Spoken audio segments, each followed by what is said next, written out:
तो hi everyone, welcome back. So अभी हम लोग स्टार्ट करने वाले हैं with our one shot of applied physics 2, that is your quantum statistics, है ना। एंड ऐसा ही रहेगा, ठीक है। ये लेक्चर जो डिज़ाइन किया गया है, सारे जो इंपॉर्टेंट टॉपिक्स हैं जो कि आपके पीवाईक्यूज में आ चुके हैं, सब यहाँ पे कवर हो रहा होगा एंड एकदम बेसिक से हो रहा होगा, क्योंकि ये चैप्टर समझने में शायद थोड़ा सा मुश्किल लगे कि क्यों पढ़ रहे हैं। तो सब अच्छे से एकदम बेसिक से पढ़ रहे होंगे, है ना। अगर किसी ने कुछ भी नहीं पढ़ा तो चिंता मत करो, बस लेक्चर देख के जाओ। आई एम श्योर कि यू विल बी बेनिफिटेड, है ना। And also after seeing this lecture, एक बार just go through the PYQs. You can see कि भाई पीवाईक्यूज में जो क्वेश्चन सबसे ज़्यादा आए हैं, है ना, जो मतलब आप पीवाईक्यू पूरा सॉल्व कर पाओगे ये लेक्चर देखने के बाद, है ना। आई एश्योर यू कि समझ तो एटलीस्ट आ ही जाएगा एकदम अच्छे से, ठीक है। जितना ज़रूरत है उतना समझ में आ जाएगा, एकदम एग्जाम स्पेसिफिक ये वीडियो बनाया गया है, ठीक है। एंड ऑल्सो अगर आप चाहते हो कि भाई अभी एग्जाम आ रहे हैं ना, तो चारों यूनिट एक साथ करना है भाई, कैसे भी करके एक वीडियो में अगर सब कुछ मिल जाता। Also with PYQ solving and also you can share your doubts. अगर कुछ डाउट्स हैं, मेंटर्स आपको मिलेंगे, सब कुछ आपको एकदम प्रोवाइडेड रहेगा। तो अगर आप चाहते हो, you can definitely take the paid course, you can check in the description box. Okay, so अभी हम लोग एक बार स्टार्ट करते हैं, है ना। एकदम कॉन्फिडेंस रखो, ये लेक्चर जितनी भी टाइम का होगा एकदम अच्छे से समझो, फोकस रखो, बस फिर मचा दोगे, है ना। चलो let us start. So basically जो आपका ये वाला चैप्टर है, इसमें जो इंपॉर्टेंट टॉपिक्स रहेंगे जो कि हम इस लेक्चर में कवर कर रहे होंगे, ये आपको दिख रहा होगा। जैसे क्लासिकल एंड क्वांटम स्टैटिस्टिक्स हो गया, इनके बीच का डिफरेंस क्या है ना। उसके बाद हम तीनों स्टैटिस्टिक्स के बारे में पढ़ेंगे, इनके भी सब टॉपिक्स हैं, है ना। जो हम लोग यहाँ पे डेरिवेशंस वगैरह जो जो इंपॉर्टेंट चीज़ें हैं, सब हम यहाँ पे कवर कर रहे होंगे, है ना। उसके बाद जो आपका जैसे ब्लैक बॉडी रेडिएशन है, उससे जो दो लॉज आए हैं ना, Wien's and Rayleigh's Jeans law.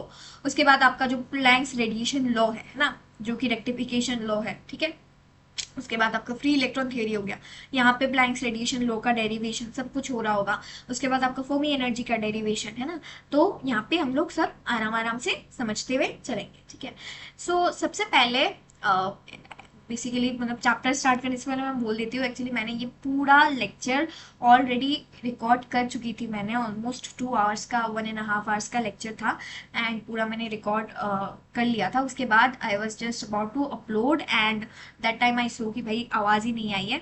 सो मेरे को फिर से री रिकॉर्ड करना पड़ रहा था। मैं पूरा रात जाग के वीडियो बनाया मैंने और देखा कि भाई साउंड ही नहीं आ रहा है ना। सो मेरे को फिर से पूरा लेक्चर आप लोगों के लिए, बट ठीक है भाई, लेक्चर अगर समझ में आया प्लीज़ एक बार कमेंट सेक्शन में बता दीजिएगा सर, है ना। ठीक है, चलो लेट अस स्टार्ट। ओके, सो सबसे पहले देखो जो हमारा क्वांटम स्टैटिस्टिक्स है ना। देखो स्टैटिस्टिक्स क्या होता है बेसिकली, है ना। स्टैटिस्टिक्स कब हम लोग यूज़ करते हैं, जैसे कोई भी अगर हमको डेटा चाहिए होता है ना, तब हम स्टैटिस्टिक्स का यूज़ कर रहे होते हैं, है ना। कोई भी डेटा हमको निकालना है किसी चीज़ के बारे में, है ना, तो हम लोग स्टैटिस्टिक्स का इस्तेमाल करते हैं ना। अब देखो यहाँ पे क्या होता है, देखो दो तरीके का स्टैटिस्टिक्स था। जैसे सबसे पहला आपका था क्लासिकल स्टैटिस्टिक्स, जो कि पुराना था। उसके बाद क्या आया आपका क्वांटम स्टैटिस्टिक्स आया, है ना। समझ में आ रहा है, क्वांटम स्टैटिस्टिक्स जो है वो क्वांटम पार्टिकल्स के साथ डील कर रहा होता है। अब समझते हैं कि ये दोनों स्टैटिस्टिक्स आखिर है क्या, इन दोनों के बीच में डिफरेंस क्या है, मेजर डिफरेंस क्या है। तो सबसे पहले ये समझने से पहले समझो जो क्लासिकल स्टैटिस्टिक्स है, इसमें क्या होता था। जैसे मान लो आपके पास एक सिस्टम है, क्या है ये, एक सिस्टम है ना। इसके अंदर मान लो बहुत सारे आपके पास पार्टिकल्स हैं।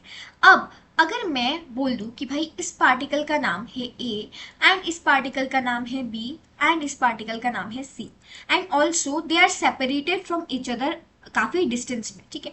तो अगर मैं अभी बोलूं कि ये पार्टिकल क्या है, तो आप बोलोगे this particle is particle number A, है ना। तो इनका खुद का इंडिविजुअल आइडेंटिटी है, ठीक है। They are distinguishable from each other. ये ए है, ये बी है, ये सी है, दे आर डिस्टिंग्विशेबल, है ना। तो ऐसा कोई सिस्टम जिसमें जो पार्टिकल्स है वो अगर डिस्टिंग्विशेबल हो एक दूसरे से, तो उस सिस्टम को, वो सिस्टम जिस स्टैटिस्टिक्स के अंदर आता है उसको हम लोग बोलते हैं क्लासिकल स्टैटिस्टिक्स, है ना।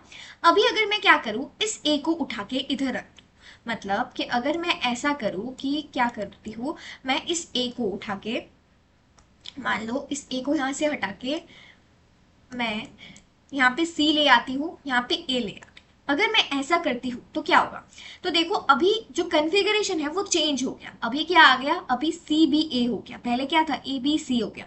इसका मतलब पूरे सिस्टम का कन्फिगरेशन चेंज हो गया। तो ऐसा कोई सिस्टम जिसमें दो पार्टिकल्स को अगर मैं चेंज करूँ तो पूरा एक डिफरेंट कन्फिगरेशन आता है, तब जो स्टेटिस्टिक्स के अंदर ये चीज होता है उस स्टेटिस्टिक्स को हम लोग बोलते हैं क्लासिकल स्टेटिस्टिक्स, है ना। So classical statistics deals with the particles that are distinguishable from each other, है ना। अब क्वांटम स्टेटिस्टिक्स क्या है, क्वांटम स्टेटिस्टिक्स जैसे हमको समझ में आ रहा है वो क्वांटम पार्टिकल्स के साथ डील कर रहा है, ऐसे पार्टिकल्स जो बहुत छोटे होते हैं ना। तो क्वांटम स्टेटिस्टिक्स में क्या होता है, देखो जैसे मान लो सिमिलर चीज है, यहाँ पे एक सिस्टम, यहाँ पे भी एक सिस्टम है। अब अगर मैं यहाँ पे तीन पार्टिकल्स लूँ, है ना, इसका पार्टिकल का नाम ए है, इसका भी नाम ए है एंड इसका भी नाम ए है। अब क्या मैं इनको डिस्टिंग्विश कर पाऊंगी, नहीं, है ना, they are indistinguishable from each other.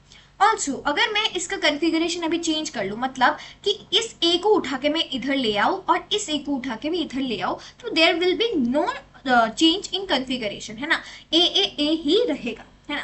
तो ऐसे सिस्टम जिस स्टेटिस्टिक्स के अंडर आता है उसको हम लोग बोलते हैं क्वांटम स्टेटिस्टिक्स, है ना। इसका मतलब हमको यहाँ से क्या पता चला कि जो क्लासिकल स्टेटिस्टिक्स है that deals with the particles which are distinguishable from each other, है ना, and quantum statistics deals with particles that are indistinguishable from each other. ठीक है, इतना हमको समझ में आ गया। अब जैसे कि हमने बोला कि हमारा स्टेटिस्टिक्स दो टाइप का होता है, एक क्लासिकल स्टेटिस्टिक्स, एक क्वांटम स्टेटिस्टिक्स, ठीक है। क्लासिकल स्टेटिस्टिक्स क्या होता है, जिसमें पार्टिकल्स डिस्टिंग्विशेबल होते हैं, एंड क्वांटम स्टेटिस्टिक्स वो होता है जिसमें पार्टिकल्स इनडिस्टिंग्विशेबल होते हैं। अब इसके अंडर मतलब इसको, ये क्लासिकल स्टेटिस्टिक्स को फॉलो करते हुए एक साइंटिस्ट थे जिन्होंने अपना स्टेटिस्टिक्स का वो बनाया, वो थे हमारे मैक्सवेल बोल्ट्जमैन। तो हमारा मैक्सवेल बोल्ट्जमैन का जो स्टेटिस्टिक्स था वो फॉलो करता था क्लासिकल स्टेटिस्टिक्स को, ठीक है। एंड हमारा क्वांटम स्टेटिस्टिक्स को कौन फॉलो करता था, वो फॉलो करता था हमारा Bose Einstein and Fermi direct statistics, ठीक है। ये दोनों साइंटिस्ट ने जो स्टेटिस्टिक्स बनाया तो वो फॉलो करता था क्वांटम स्टेटिस्टिक्स को।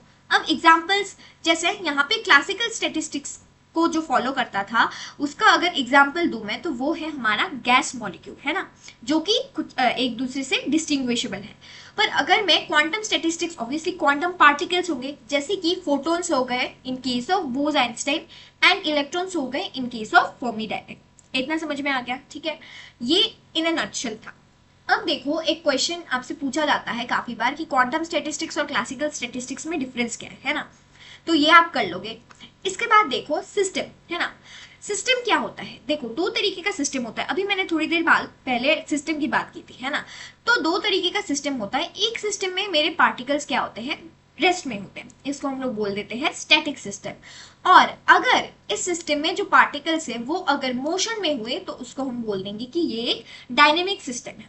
ये समझ में आ गया। अब हम जब पार्टिकल्स के बारे में बात कर रहे थे, अभी जो हम सिस्टम के अंदर पार्टिकल्स के बारे में बात कर रहे थे, सारे पार्टिकल्स आइडेंटिकल थे। क्या थे, आइडेंटिकल थे। मतलब जरूरी नहीं कि सारे आइडेंटिकल पार्टिकल्स डिस्टिंग्विशेबल हो, ऐसा भी हो सकता है कि आइडेंटिकल पार्टिकल्स इनडिस्टिंग्विशेबल हो। तो there are three kinds of identical particles, तीनों काइंड ही आइडेंटिकल है, बट एक काइंड क्या है, डिस्टिंग्विशेबल है, बाकी दो काइंड क्या है, इनडिस्टिंग्विशेबल है। कैसे समझ में आएगा, क्या मेजर डिफरेंस है, देखते हैं।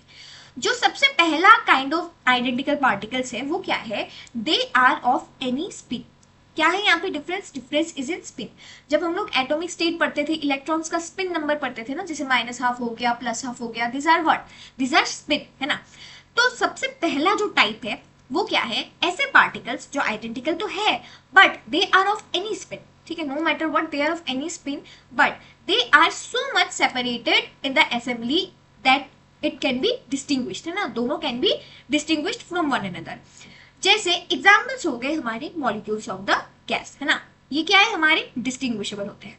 अब बाकी दो आइडेंटिकल प्रॉपर्टीज का जो काइंड है, दोनों ही क्या होते हैं, इनडिस्टिंग्विशेबल होते हैं। क्या डिफरेंस होता है, देखते हैं। ये दोनों ही क्या है, इनडिस्टिंग्विशेबल है। डिफरेंस है ओनली इन द स्पिन। जैसे पहला वाला ऑफ एनी स्पिन था, इसमें जो दूसरा वाला है वो क्या होता है, this are the particles of zero और integer spin. This are the particles of zero, इनका जो स्पिन होगा ये जीरो या फिर कोई इंटीजर स्पिन होगा, and obviously they are indistinguishable from each other. ऐसे पार्टिकल्स को हम लोग बोलते हैं बोसोन्स। बोसोन्स क्यों बोलते हैं थोड़ी देर बाद देख लेंगे, है ना। अब यहाँ पे आपको दिख रहा होगा they do not obey Pauli's exclusion principle, ये क्या है अभी थोड़ी देर में हम देख रहे हो, है ना। इसके बाद अब बस आइडेंटिकल पार्टिकल्स के काइंड समझ लो। जो तीसरा है हमारा वो क्या है, this identical particles of half integer spin which can not be distinguished, ठीक है। तीसरा वाला क्या है, they are of half integer spin which can not be distinguished from one another, है ना। इतना समझ में आ गया। तीन तरीके के आइडेंटिकल पार्टिकल्स होते हैं। पहले जो कि कोई भी स्पिन का हो सकता है, जैसे एग्जांपल हो गए मेरे मॉलिक्यूल्स ऑफ द गैस, है ना। और ये क्या होते हैं, ये डिस्टिंग्विशेबल होते हैं, है ना। अब जो डिस्टिंग्विशेबल होते हैं वो क्या होते हैं, वो क्लासिकल स्टैटिस्टिक्स को फॉलो कर रहे होते हैं, एंड इसके अंडर कौन सा स्टैटिस्टिक्स आता है हमारा, मैक्सवेल बोल्ट्जमैन स्टैटिस्टिक्स, ठीक है। तो ये जो हमारा पहला वाला पार्ट है ये हमारा एमबी स्टैटिस्टिक्स को फॉलो करता है। ओके समझ में आ गया। अब दूसरा टाइप क्या है कि मेरा जो पार्टिकल है उनका जीरो या इंटीजर स्पिन होगा, है ना। अब अगर उनका जीरो या इंटीजर स्पिन है एंड इनडिस्टिंग्विशेबल है तो ये पार्टिकल्स जो फॉलो करता है वो obviously they both follow quantum statistics because we have seen in quantum statistics particles are indistinguishable, so both of them come under our quantum statistics, but क्योंकि यहाँ पे स्पिन का डिफरेंस है तो एक जो जिसमें जीरो या इंटीजर स्पिन होता है ये फॉलो करता है हमारा बोज आइंस्टाइन, है ना। ये फॉलो करता है हमारा बोज आइंस्टाइन का स्टैटिस्टिक्स, और जिसमें हाफ इंटीजर स्पिन है वो क्या फॉलो करता है, वो फॉलो करता है हमारा फर्मी डायरेक्ट स्टैटिस्टिक्स, है ना। इतना समझ में आ गया। अब क्योंकि ये जो मेरा जीरो या इंटीजर स्पिन है ये बोस आइंस्टाइन को फॉलो करता है, इसलिए इस पार्टिकल्स को हम लोग बोल देते हैं बोसोन्स। क्या बोल देते हैं, बोसोन्स, ठीक है। सिमिलरली ये अभी थोड़ी देर पहले बात देखेंगे भी, ये जो मेरे पार्टिकल्स हैं ये कौन सा फॉलो करता है, मैक्सवेल बोल्ट्जमैन, तो इनको बोल देते हैं मैक्सॉन्स। एंड ये जो मेरा फर्मी डायरेक्ट स्टैटिस्टिक्स को फॉलो करते हैं इन पार्टिकल्स का नाम दे दिया गया है फर्मियंस। इतना समझ में आ गया। अब डिफरेंस क्या है तीनों में, स्पिन में डिफरेंस है ना। ये क्या होता है, ये एनी स्पिन का होता है, ये जीरो इंटीजर स्पिन का होता है, ये हाफ इंटीजर स्पिन का। अभी ये याद कैसे करना है, देखो एमपी तो याद ही हो जाएगा कि कोई भी स्पिन नहीं है। देखो इसका एग्जांपल देखो ध्यान से, इलेक्ट्रॉन्स, प्रोटॉन्स, न्यूट्रॉन्स। अब हमको याद है ना इलेक्ट्रॉन्स का हमेशा क्या होता था spin, minus half plus half, है ना, मतलब हाफ इंटीजर स्पिन होता था इसका, है ना। तो इसका मतलब हमको समझ में आ रहा है कि ये कहीं ना कहीं अगर फर्मी डायरेक्ट स्टैटिस्टिक्स है और उसका एग्जांपल अगर इलेक्ट्रॉन है तो यहाँ पे हाफ इंटीजर स्पिन हो रहा होगा।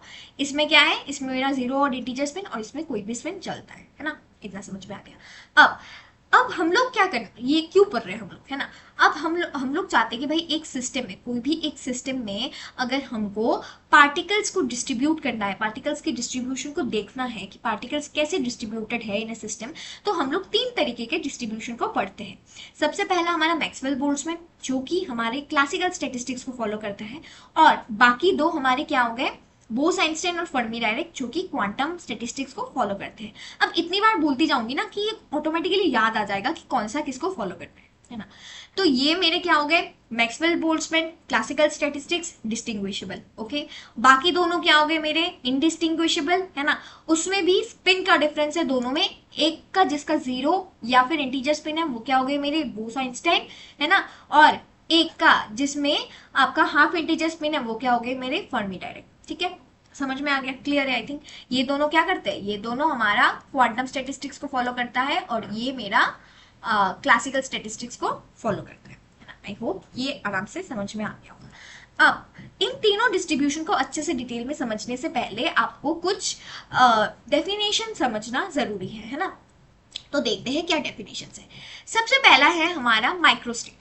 अब माइक्रोस्टेट क्या है, a state of a system where all the parameter of a system particle are specified. एक पार्टिकल का, एक सिस्टम में एक क्वांटम पार्टिकल का अगर सारे जो स्टेट, अगर मान लो एक पार्टिकल का एक स्टेट है और पार्टिकल का सारे पैरामीटर्स वहां पे मेंशन्ड है, तो उसको हम लोग बोल देते हैं कि वो उसका एक माइक्रोस्टेट है। माइक्रोस्टेट क्या है, जो ओवरऑल प्रॉपर्टीज बोलता है, एक पार्टिकल का नहीं बोलता, जो ओवरऑल प्रॉपर्टीज को दर्शाता है वो मेरे माइक्रोस्टेट होते हैं, जो बहुत सारे सेट ऑफ माइक्रोस्टेट से बने होते हैं, ओके। उसके बाद आता है हमारा फेज स्पेस, है ना। फेज स्पेस क्या है, देखो आज मान लो मैंने क्या किया, आपको एक बॉल दे दिया है ना, आपको एक बॉल दे दिया, आपने इस बॉल को ऐसे करके मतलब फेंक दिया है ना, बाउंस कर रहा है ये, ठीक है, या फिर ऐसे आपने ऐसे फेंक दिया, ये जा रहा है ना। तो इसका मतलब क्या समझ में आ रहा है कि भाई ये जा भी रहा है, मतलब इसका पोजीशन भी चेंज हो रहा है, इसका वेलोसिटी भी चेंज हो रहा है। अगर अभी आप चाहो कि मैं क्या करती हूँ, मैं इस बॉल को, मेरे को लोकेट करना है, तो आप क्या कर सकते हो, इसका एक पोजीशन वर्सेस इसका मोमेंटम का एक ग्राफ बना सकते हो इस बॉल का, है ना। मान लो कि इस पोजीशन में इस बॉल का जो मेरा मोमेंटम है ये कुछ इतना है ना, इसका मोमेंटम कुछ इतना है मान लो, ठीक है। या फिर मैं बोल दूं कि भाई जब इसका मोमेंटम इतना है तब इसका पोजीशन कितना है, तो आप बोल दो कि ये पोजीशन इतना है ना, ऐसे करके हम निकाल सकते हैं ग्राफ से, है ना। सिमिलरली अगर हम जो हमारे अभी पार्टिकल्स के बारे में बात कर रहे थे, उन पार्टिकल्स का अगर हमको both momentum and position plot करना होता है, तो उस प्लॉटिंग को हम लोग रेफर करते हैं एज फेज स्पेस।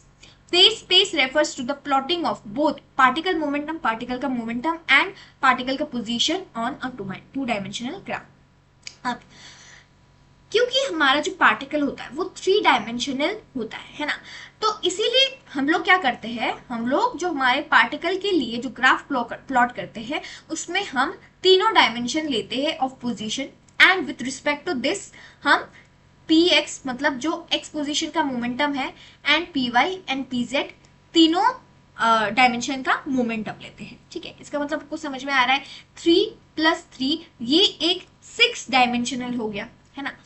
तो if we want to define the state of a particle, एक पार्टिकल का स्टेट, कि पार्टिकल को अगर हमको लोकेट करना है तो हम क्या करेंगे, इन फेज स्पेस कोऑर्डिनेट सिस्टम, तो हम क्या करते हैं, वी रिक्वायर पोजीशन 3D, मतलब पोजीशन जो कि एक 3D है ना, 3 डायमेंशनल है, एंड मोमेंटम जो कि एक 3 डायमेंशनल है। दस phase space is a 6 dimensional coordinate consisting of 3 dimensions of position and 3 dimensions of momentum, ठीक है, इतना समझ में आ गया। अब सेल्स क्या है, सेल्स कुछ नहीं है बेसिकली, सेल्स मतलब एक फेज स्पेस को मैं बहुत सारे छोटे छोटे सेल्स में डिवाइड कर सकती हूँ, जहां पे मेरे एक सेल का जो वॉल्यूम होता है वो h³ के बराबर होता है ना। ईच कंपार्टमेंट जैसे is divided into large number of छोटे छोटे cells in such a way that each cell is of the same size, है ना, ये समझ में आ गया। अब उसके बाद जो डेफिनेशन है वो क्या है, जैसे ये मेरा 1 हो गया, अच्छा आप मार्किंग तो आप कर ही सकते हो, है ना, 1 2 3 4 हो गया। फिर उसके बाद मेरे गैस मॉलिक्यूल्स तो आपको पता है, मैंने ऐसे ही लिया ये चीज कि भाई मतलब अगर किसी को थोड़ा सा भी डाउट हो, है ना, आइडेंटिकल पार्टिकल्स जो किसी भी स्पिन के हो सकते हैं एंड कैन बी डिस्टिंग्विश्ड, जैसे जितनी बार पढ़ते जाओगे ना याद हो जाएगा। गैस मॉलिक्यूल्स मतलब डिस्टिंग्विशेबल है, एनी स्पिन का हो सकता है, मैक्सवेल बोल्ट्जमैन लॉ फॉलो करता, स्टैटिस्टिक्स फॉलो करता है, मतलब कि ये क्लासिकल स्टैटिस्टिक्स का पार्ट है, ओके। बोसोन्स क्या होते थे, ऑफ जीरो और integral spin and can't be distinguished. Fermions क्या होते थे, identical particles of odd half integral spin and can't be distinguished, ठीक है, समझ में आ गया। अब मैंने जानबूझ के लिया है नो कि आपको पता है पॉलीज एक्सक्लूजन प्रिंसिपल क्या है, अनसर्टेनिटी प्रिंसिपल क्या है, फिर भी अगर थोड़ा सा भी डाउट हो मैं एक बार बता देती हूँ। जैसे पॉलीज एक्सक्लूजन प्रिंसिपल जो मेरा प्रिंसिपल है वो क्वांटम पार्टिकल्स के लिए एप्लीकेबल है ना। ये क्या कहता है, जैसे मान लो कि भाई ये मेरा एक ऑर्बिट है, हम लोग के एटॉमिक स्टेट में पढ़ते हैं, है ना, जैसे मेरे को यहाँ पे इलेक्ट्रॉन्स को प्लेस करना है, तो पॉलीज एक्सक्लूजन प्रिंसिपल के अकॉर्डिंग वो कहता है कि भाई मैं कभी भी दो इलेक्ट्रॉन को एक ऑर्बिट में अगर रख रही हूँ तो वो कभी भी सेम स्पिन के नहीं हो सकते, एक अगर +½ है तो दूसरा -½ होना पड़ेगा, ऐसे हम इलेक्ट्रॉन्स को फिल करेंगे, है ना। ये कहता है हमारा पॉलीज एक्सक्लूजन प्रिंसिपल। तो यहाँ पे यही कह रहा है नो टू आइडेंटिकल फर्मियंस। अब फर्मियंस क्यों कह रहा है यहाँ पे, क्योंकि आप आगे जाके भी देखोगे कि जो सिर्फ हमारे फर्मियंस होते हैं, मतलब जो फर्मी डायरेक्ट स्टैटिस्टिक्स के अंडर जो पार्टिकल्स होते हैं वही सिर्फ पॉलीज एक्सक्लूजन प्रिंसिपल को फॉलो करता है। क्यों, क्योंकि एग्जाम्पल में हमने क्या देखा था, इलेक्ट्रॉन्स, एंड हमको पता है electrons Pauli's exclusion principle follow करता है, ठीक है। No two identical fermions can occupy the same quantum state simultaneously within a quantum system. The principle applies only to fermions, particles with half integer spin like electrons, protons, neutrons. Okay. Uncertainty principle क्या था, uncertainty principle ये था कि भाई कोई भी quantum particle का position और मोमेंटम दोनों एक साथ स्पेसिफाई करना पॉसिबल नहीं है।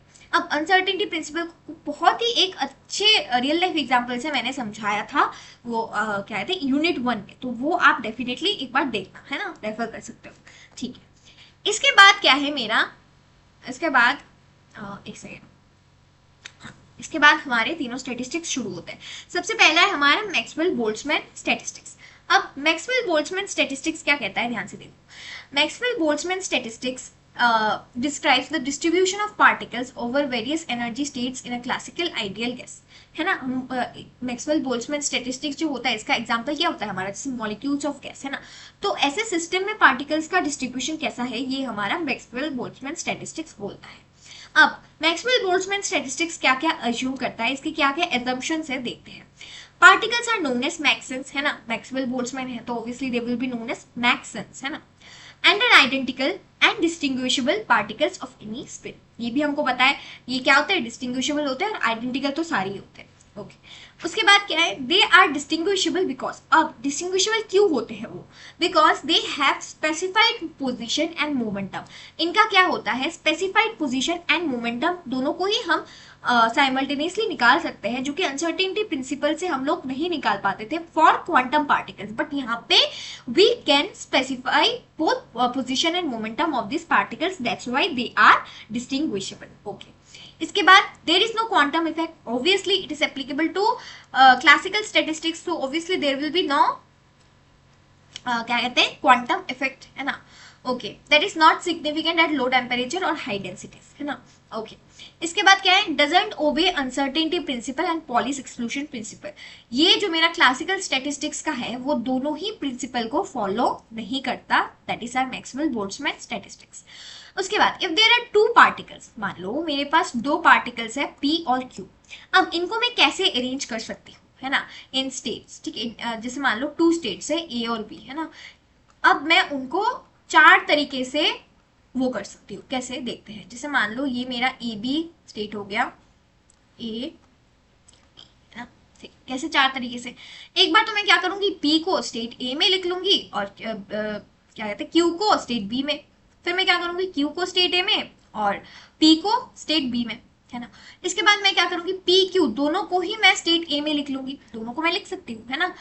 एंड क्योंकि ये कोई भी प्रिंसिपल फॉलो नहीं कर रहा है, दूसरा कोई बाउंडेशन नहीं है इसमें, दूसरा मैंने P Q को कहाँ रख दिया, यहाँ पे रख दिया, P में रख दिया, है ना, स्टेट B में रख दिया, तो चार पॉसिबिलिटीज है ना। ये समझ में आ गया हमारा मैक्सवेल बोल्ट्जमैन स्टैटिस्टिक्स। ओके अब इसका जो मैथमेटिकल फॉर्म है वो क्या होता है, Ni is equals to GI e की power alpha plus beta EI, है ना। अब ये फॉर्मूला सेम रहता है, बस जो हमारा नेक्स्ट है उसमें हम लोग देखेंगे एक -1 आ जाएगा, और जो हमारा फॉर्मी डायरेक्ट है उसमें हम लोग देखेंगे एक +1 आ जाएगा, है ना। ओके सो इस फॉर्मूला के पैरामीटर्स क्या है, जो हमारा बीटा है that is equals to 1/kT, जहाँ पे k क्या है हमारा बोल्ट्जमैन कांस्टेंट और t क्या है मेरा टेम्परेचर, है ना। इसके बाद अल्फा क्या है, अल्फा एक कांस्टेंट है जिसका value chemical potential by kT के बराबर होता है। उसके बाद हमारा GI क्या है, GI is number of cells, जैसे सेल्स के बारे में हमने बात किया था, तो नंबर ऑफ सेल्स बोलता है इन ith स्टेट, है ना। ith स्टेट में कितने सेल्स है ये जी बोल रहा है, अगर हम लोग किसी एक ith स्टेट की बात करें, किसी एक स्टेट की अगर हम लोग बात करें। EI क्या है, उस स्टेट का एनर्जी, है ना। Ni क्या है, नंबर ऑफ पार्टिकल्स। ओके इसके बाद कुछ की स्पीड्स है ना, कुछ की स्पीड्स है जो कि आपको याद रखना है, जैसे मोस्ट प्रोबेबल स्पीड हो गया, है ना। इससे क्या कहते हैं आपका क्वेश्चन आ सकता है न्यूमेरिकल का, है ना। ओके अब ये सारे मॉलिक्यूल्स ऑफ गैस की है ना, जो ऑलरेडी आपने देखा होता है, you are familiar with.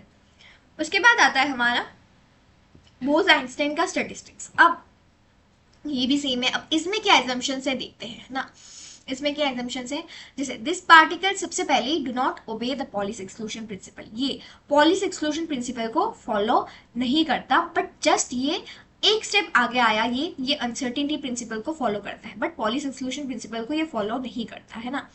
So multiple bosons can occupy the same quantum state. Okay all the particles which obey the statistics are known as bosons, है ना, जैसे कि मैंने बोला bosons obey uncertainty principle, it doesn't obey Pauli's exclusion principle. Okay.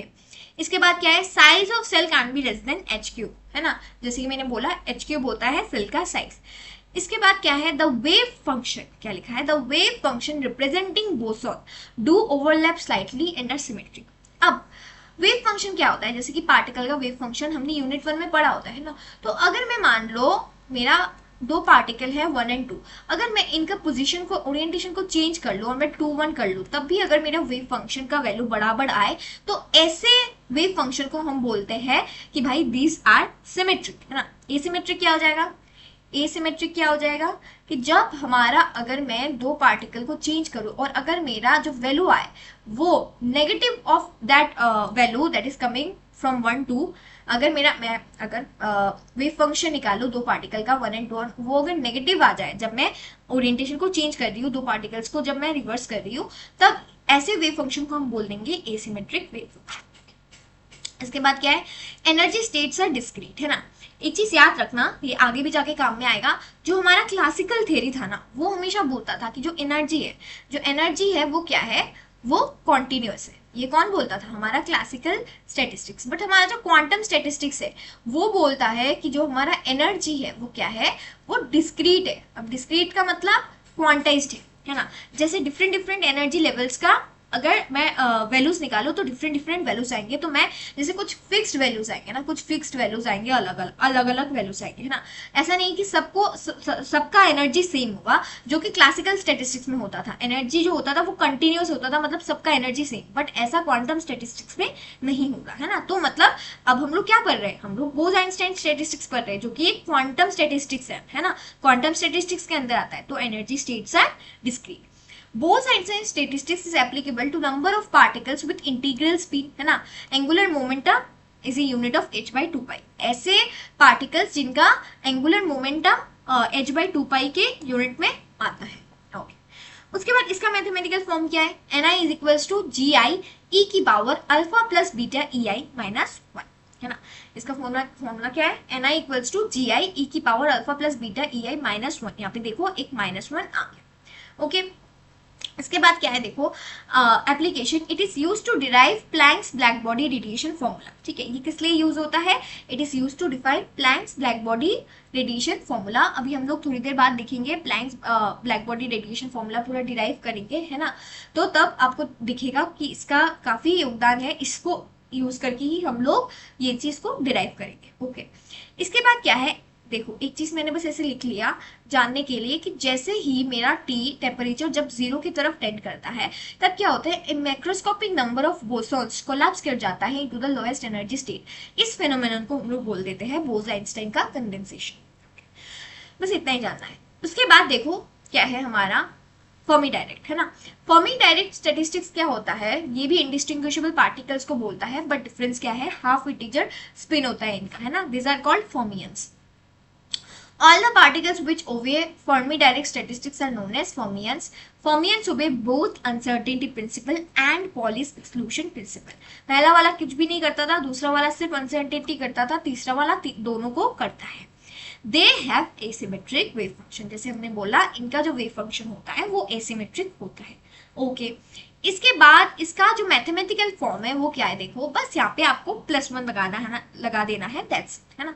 Okay, इसके बाद आता है हमारा स्टीफेंस लॉ। कभी एग्जाम में मैंने एक बार देखा, आपके पीवाईक्यू में सीधे पूछ लिया गया कि स्टीफेन लॉ होता क्या है ना। तो स्टीफेन लॉ क्या होता है देखो, द टोटल एनर्जी रेडिएटेड। अच्छा, सबसे पहले स्टीफेन लॉ समझने से पहले समझते हैं कि ब्लैक बॉडी क्या है ना। अब ब्लैक बॉडी क्या है, जैसे मान लो नॉर्मल जो हमारे बॉडीज होते हैं, नॉर्मल जो हमारे बॉडीज होते हैं, अदर बॉडीज अगर मैं बोलूँ, है ना, अगर मैं बोलूँ अदर बॉडीज, तो वो उनका मटेरियल कुछ ऐसा है कि अपने मटेरियल की वजह से वो क्या करते हैं, जैसे अगर वो उनके ऊपर कोई एनर्जी आ रहा है तो वो एनर्जी एब्जॉर्ब भी करेंगे एंड साथ में वो एनर्जी एमिट भी करते हैं। This is the case with other normal bodies, है ना। बट अगर मैं बात करूं एक ऐसा आइडियलाइज्ड बॉडी, आइडियलाइज्ड मतलब कि भाई ये ट्रू नहीं है, ये काफी आइडियल सिचुएशन है ना। तो मतलब काफी एकदम सुपर ट्रू बोलते हैं ना, ऐसे आइडियल ट्रू सिचुएशन है जहां पे एक बॉडी क्या कर रहा है, एक बॉडी जो रेडिएशंस उसके ऊपर आके गिर रहा है वो सबको क्या कर रहा है, एब्जॉर्ब कर ले रहा है, सबको एब्जॉर्ब कर रहा है, ना ही कुछ ट्रांसमिट कर रहा है, ना ही कुछ एमिट कर रहा है। अगर दिस इज द केस, तो ऐसे बॉडी को हम लोग बोलते हैं ब्लैक बॉडी। ऐसे बॉडी को क्या बोलते हैं, ऐसे बॉडी को हम लोग बोल देते हैं ब्लैक बॉडी, है ना। अब बाकी बॉडीज क्या करते थे, बाकी बॉडीज अपने मटेरियल की वजह से, ये उनका प्रॉपर्टी था कि अगर उनके वो अगर क्या कहते हैं रेडिएशंस को एब्जॉर्व करेंगे तो कुछ रेडिएशंस को वो एमिट भी करेंगे। बट ब्लैक बॉडी अपने मटेरियल की वजह से कोई भी क्या कहते हैं रेडिएशन को एमिट या ट्रांसमिट नहीं करता, इसलिए इसको ब्लैक बॉडी कहा जाता है। क्यों? क्योंकि मान लो कोई भी कलर का उसके ऊपर आके वेवलेंथ मतलब कोई भी कलर का वेवलेंथ है ना, कोई भी रेडिएशन आके उसके ऊपर इंसिडेंट हो, वो सबको खा जाएगा, सबको एब्जॉर्ब कर लेगा, किसी को भी वो ट्रांसमिट नहीं करेगा। तो एक तरीके से इट अपीयर्स एज ब्लैक, है ना। तो ये अपने मटेरियल की वजह से इसका ऐसा है कि भाई ये सबको एब्जॉर्ब कर लेता है, सारे रेडिएशंस को ट्रांसमिट नहीं करता।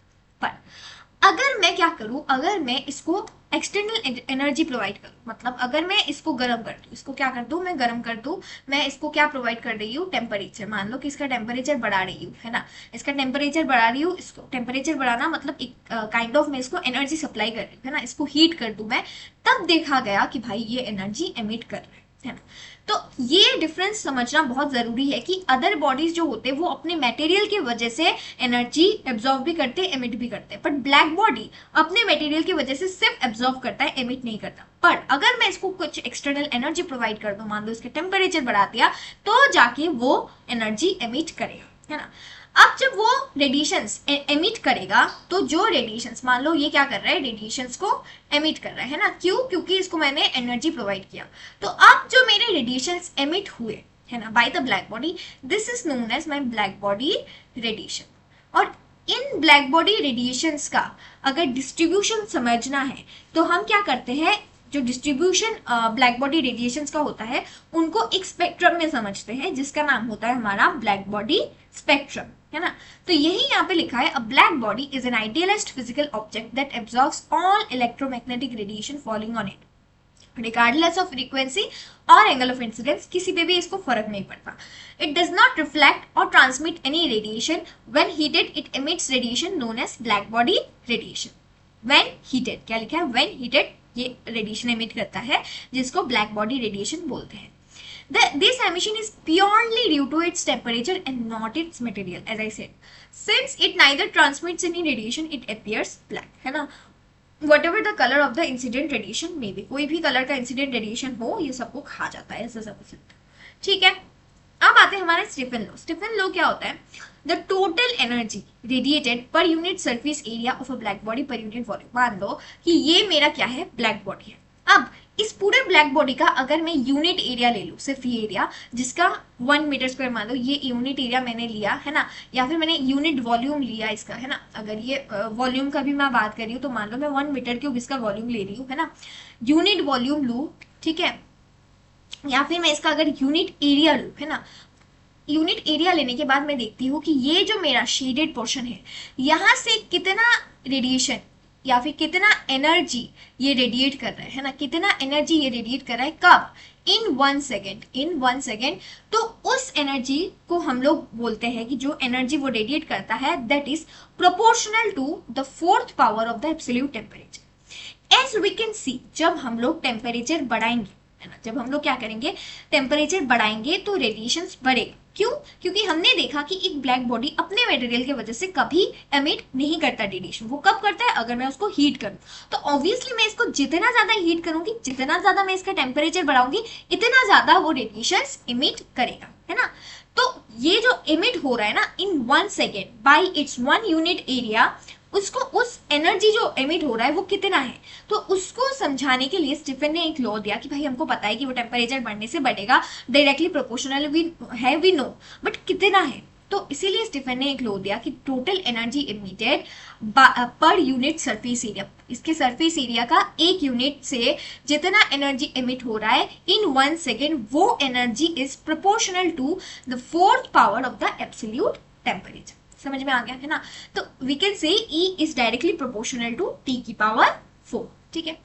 तो E इज इक्वल्स टू, अगर हम लोग इस प्रोपोर्शनलिटी साइन को हटाए तो सिग्मा इंटू T की power 4, where sigma is a constant and that is known as Stefan's constant. इसका वैल्यू मैंने यहाँ पे दे दिया है, ठीक है। बाकी सारे जो जो कांस्टेंट बीच में आते हैं, मैंने कोशिश की है कि मैं इनका वैल्यूज प्रोवाइड कर दूं, क्योंकि बहुत टाइम होता है कि एग्जाम में जाके हमको फॉर्मूला पता है ना, but we don't remember the constant values, right. So एक बार आप देख लेना, नोट्स भी गो थ्रू कर लेना, नोट्स वगैरह सब कुछ आपको मिल जाएगा, है ना। ओके, इसके बाद क्या है, अगर हम लोग देखें एनर्जी, ठीक है, यहाँ पे मैंने जानबूझ के लिख लिया है इस चीज को कि कहीं अगर कोई फॉर्मूला आ जाए, क्वेश्चन आ जाए तो आप कर सको, है ना।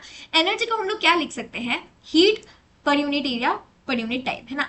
तो अगर मैं यहाँ से Q को इधर ले आऊँ तो मेरा ET इंटू ई हो जाएगा, E मैंने अभी निकाला सिग्मा इंटू टी की पावर 4। तो यहाँ से मेरे को amount of heat emitted by black body मिल जाएगा, कितना हीट वो एमिट कर रहा है वो ब्लैक बॉडी, वो हमको मिल जाएगा एस रेडिएशन, है ना। ओके, ये हमको समझ में आ गया। अब ये black body spectrum, black body spectrum क्या था, ये जो ब्लैक बॉडी रेडिएशन एमिट कर रहा है वो हम लोग ब्लैक बॉडी रेडिएशन बोलते हैं, और इनके डिस्ट्रीब्यूशन को हम लोग कहाँ स्टडी करते हैं, in black body spectrum. The black body spectrum, also known as black body radiation or Planck's radiation spectrum, refers to the distribution of electromagnetic radiation emitted by an idealized object called a black body. Okay. अब कुछ की features होते हैं इस spectrum के, क्या होते हैं देखो, टेम्परेचर डिपेंडेंस, मतलब कि the spectrum depends only on the temperature of the object, ये सिर्फ अपने ऑब्जेक्ट जो ऑब्जेक्ट है उसका कितना टेम्परेचर है उसके ऊपर डिपेंड करता है कि कितने रेडिएशंस जा रहे हैं, तो ऑब्वियसली ये स्पेक्ट्रम भी डिपेंड करता है on the temperature of the object. As temperature increases, the total emitted radiation, मतलब the total intensity जो होता है वो भी increase करता है, and the peak of the spectrum shifts to shorter wavelength. अब ये समझ में आता है हमको from Wien's displacement law. अब विंस भाई साहब ने क्या किया, इसी ब्लैक बॉडी स्पेक्ट्रम को समझाने के लिए एक लॉ दिया। उन्होंने क्या बोला, देखो अगर मैं इन अ नटशेल बोलूं, जैसे आपको यहाँ पे एक ग्राफ दिख रहा है ना, ये ब्लैक बॉडी स्पेक्ट्रम का ग्राफ है मान, ठीक है। यहाँ पे आपका पावर डेंसिटी है, यहाँ पे आपका वेवलेंथ है। अगर मैं बोलूँ कि मान लो कहीं यहाँ पे मान लो 7000 के आसपास आपका कुछ टेम्परेचर है ना, अगर आप ध्यान से देखो इसके कॉरेस्पॉन्डिंग जो वेवलेंथ है ये कुछ 1000 के आसपास है। अब अगर मैंने टेम्परेचर को डिक्रीज कर दिया, मान लो टेम्परेचर कुछ 5000 के आसपास है ना, इस टाइम पे अगर मैं ध्यान से उसको देखूँ, क्या कहते हैं, वेवलेंथ को देखूँ, तो मैं देखूंगी वेवलेंथ बढ़ गया, है ना। सिमिलरली और अगर मैं कम कर दूं टेम्परेचर को तो मैं देखूंगी मेरा जो वेवलेंथ है वो और बढ़ गया, है ना। इसका मतलब हमको एक रिलेशन समझ में आ रहा है यहाँ से कि हमारा जो वेवलेंथ है वो टेम्परेचर के इनवर्सली प्रोपोर्शनल है। जितना टेम्परेचर बढ़ रहा है उतना ज्यादा रेडिएशन एमिट हो रहा है, उतना शॉर्ट वेवलेंथ पे ग्राफ शिफ्ट हो रहा है ना। तो विंस डिस्प्लेसमेंट लॉ यही कहता है द टोटल एनर्जी एमिटेड, है ना, वो बोलता है कि टोटल एनर्जी एमिटेड, वो कहता है द टोटल एनर्जी एमिटेड पर सेकंड पर यूनिट एरिया, है ना, जिसको रेडियंसी भी बोलते हैं, increases rapidly with increasing temperature. वो बोलता है, ये तो हमने पढ़ा अभी थोड़ी देर पहले हमने देखा है ना, कि जो टोटल एनर्जी एमिटेड होता है per unit area of the black body per unit time, वो क्या होता है, वो इंक्रीज करता है विथ इंक्रीजिंग टेम्परेचर। अब ये देखा गया कि एक पर्टिकुलर टेम्परेचर पे द स्पेक्ट्रल रेडियंसी इज मैक्सिमम, है ना, एक पर्टिकुलर टेम्परेचर पे देखा गया कि जो स्पेक्ट्रल रेडियंसी है वो मैक्सिमम है एट अ पर्टिकुलर फ्रीक्वेंसी। अब ये सब ऑब्जर्वेशन से विंस ने जो चीज निकाला कि जो wavelength for maximum spectral radiancy decreases in direct proportion, wavelength जो है वो इन डायरेक्ट प्रोपोर्शन डिक्रीज हो रहा है, किससे, टू द इंक्रीजिंग टेम्परेचर, जितना टेम्परेचर बढ़ रहा है उतना मेरा वेवलेंथ कम हो रहा है, इन शॉर्ट, है ना। अब उस हिसाब से उन्होंने एक लॉ निकाला, एक फॉर्मूला निकाला जो मेरा होता है T into lambda max into T is equals to, जैसे कांस्टेंट, है ना, क्योंकि हमको पता है अगर ऐसा कुछ होता है जैसे lambda proportional inversely proportional to 1/t होता है तो lambda into T equal to constant होता है ना। अब इसी कांस्टेंट को हम लोग बोल देते हैं सी ना बोल के हम लोग बोल देते हैं बी, है ना। इस बी को हम लोग बोलते हैं Wien's constant, Wien's displacement constant आप बोल सकते हो। इसका जो वैल्यू रहता है, इसका वैल्यू रहता है 2.898 इंटू 10⁻³ मीटर। ये भी आपको याद रखना है फॉर क्वेश्चंस इससे डेफिनेटली आ सकता है एज न्यूमेरिकल्स, है ना। उसके बाद आता है मेरा एक और साइंटिस्ट जिन्होंने भी ब्लैक बॉडी स्पेक्ट्रम समझाने के लिए एक लॉ दिया। अब उन्होंने क्या लॉ दिया, उन्होंने बोला कि ठीक है मैं समझ रही हूँ कि भाई जो मेरा एनर्जी इमिट होता है बाय ब्लैक बॉडी वो क्या होता है, वो डायरेक्टली प्रोपोर्शनल होता है टू टेम्परेचर। अब ये एनर्जी कितना एमिट करेगा, हाउ मच, उस चीज को समझाता है हमारे रेलिंग्स जीन्स लॉ, ठीक है। ये एक्सप्लेन करता है how the intensity of radiation, है ना, emitted varies with wavelength and temperature, है ना। ये दोनों चीज को मद्देनजर रखते हुए इंटेंसिटी ऑफ रेडिएशन का एक फॉर्मूला वो निकालते हैं। वो बोलते हैं कि भाई है कितना एनर्जी एमिट हो रहा है, कितना एनर्जी एमिट हो रहा है, तो वो बोलते हैं कि जो एनर्जी एमिट हो रहा है that is equals to 8 pi KT by lambda की पावर 4। ये उन्होंने फॉर्मूला निकाला। ओके, अब दिक्कत क्या आई बताए, इसमें दिक्कत आ गई। इसमें दिक्कत ये आई कि भाई अगर मैं शॉर्ट वेवलेंथ की बात करूं, मान लो मेरा लैम्डा जो है वो 0 की तरफ टेंड कर रहा है, शॉर्ट हो रहा है मेरा लैम्डा, तब ये जो मेरा फॉर्मूला है ना, ये क्या हो जाएगा, समथिंग अपॉन 0, जहां पे नीचे क्या है मेरा लैम्डा की पावर 4 है। अब समथिंग अपॉन 0 क्या होता है, हमको पता है इनफाइनाइट होता है। इन्फिनिटी होता है तो भाई एनर्जी जो आ गया वो मेरा इन्फिनिटी आ गया, मतलब इनफाइनाइट अमाउंट ऑफ एनर्जी, जो कि फिजिकली इम्पॉसिबल है ही नहीं। ऐसा तो नहीं हो सकता ना किसी का फिजिक मतलब इनफाइनाइट एनर्जी हो जाए, ये तो फिजिकली इम्पॉसिबल है, इम्प्रैक्टिकल है ना। इस जगह पे आके हमारा ये लॉ क्या होता है, फेल हो जाता है। ये जो लॉ है वो लॉन्ग वेवलेंथ के लिए तो काफी अच्छा चलता है, जब वेवलेंथ ज्यादा है ये एकदम परफेक्ट चलता है, बट अगर हम शॉर्ट वेवलेंथ की बात करें तो ये फेल कर जाता है। अब ये जो प्रॉब्लम एराइज हुई, ये जो हमारा एनर्जी जो इनफाइनाइट आ गया, इस प्रॉब्लम को बोलते हैं अल्ट्रावायलेट कैटास्ट्रॉफी। ये वर्ड आपको एग्जाम में मिल सकता है ना। अब यहाँ पे आके हमारा क्लासिकल थ्योरी फेल हो जाता है। क्यों? क्योंकि हमारे रेलिक्स भाई साहब जो है उन्होंने जो लॉ दिया, उन्होंने क्लासिकल थ्योरी के बेसिस पे ये लॉ उन्होंने बनाया था, इसीलिए हमारा क्लासिकल थ्योरी यहाँ पे आके फेल हो जाता है to explain black body radiation. इसलिए हम इतने टाइम से ब्लैक बॉडी वगैरह पढ़ रहे हैं टू अंडरस्टैंड कि हमारा जो क्लासिकल थियरी है वो ब्लैक बॉडी रेडिएशन को समझा नहीं पाता। तो ऑब्वियसली कौन समझाएगा, अब आके क्वांटम थियरी इसको समझाएगा। कैसे देखते हैं, देखो फेलियर ऑफ क्लासिकल स्टैटिस्टिक्स है ना, ऐसे भी सीधे सीधे क्वेश्चन आता है, जैसे आप एटलीस्ट दो तो लिख लो है ना, जैसे ब्लैक बॉडी रेडिएशन, इसका भी सेम चीज लिखा है। अब अगला होता है स्पेसिफिक हीट ऑफ सॉलिड्स, इसके बारे में भी डिटेल में पढ़ेंगे लास्ट में कि वो कैसे फील होता है, ये क्लासिकल थियरी यहाँ पे है ना, मैंने लास्ट में लिया है, हम पढ़ेंगे। ओके, इसके बाद अभी रेक्टिफिकेशन आता है ना। क्लासिकल थियरी तो नहीं कर पाया, अभी आया हमारा क्वांटम थियरी। अब क्वांटम स्टैटिस्टिक्स में मेरा क्या था, सबसे पहले बोस-आइंस्टाइन स्टैटिस्टिक्स।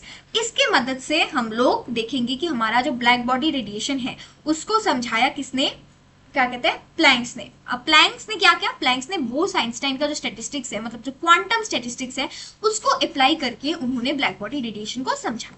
ठीक है, अब ये कैसे होता है, देखो इतना हमको समझ में आ गया कि अभी मेरा क्लासिकल थ्योरी फेल हो गया। अभी कौन आया मेरा, अभी आया मेरे प्लैंक्स। ठीक है, प्लैंक्स ने आके एक लॉ दिया जिसके मदद से उन्होंने बोला कि जो फेल कर गया था मैंने इसको ठीक कर दिया, ब्लैक बॉडी रेडिएशन के लिए मैंने एक नया लॉ दे दिया है ना। अब उन्होंने लॉ किसके मदद से दिया, उन्होंने क्वांटम स्टैटिस्टिक्स की मदद से दिया।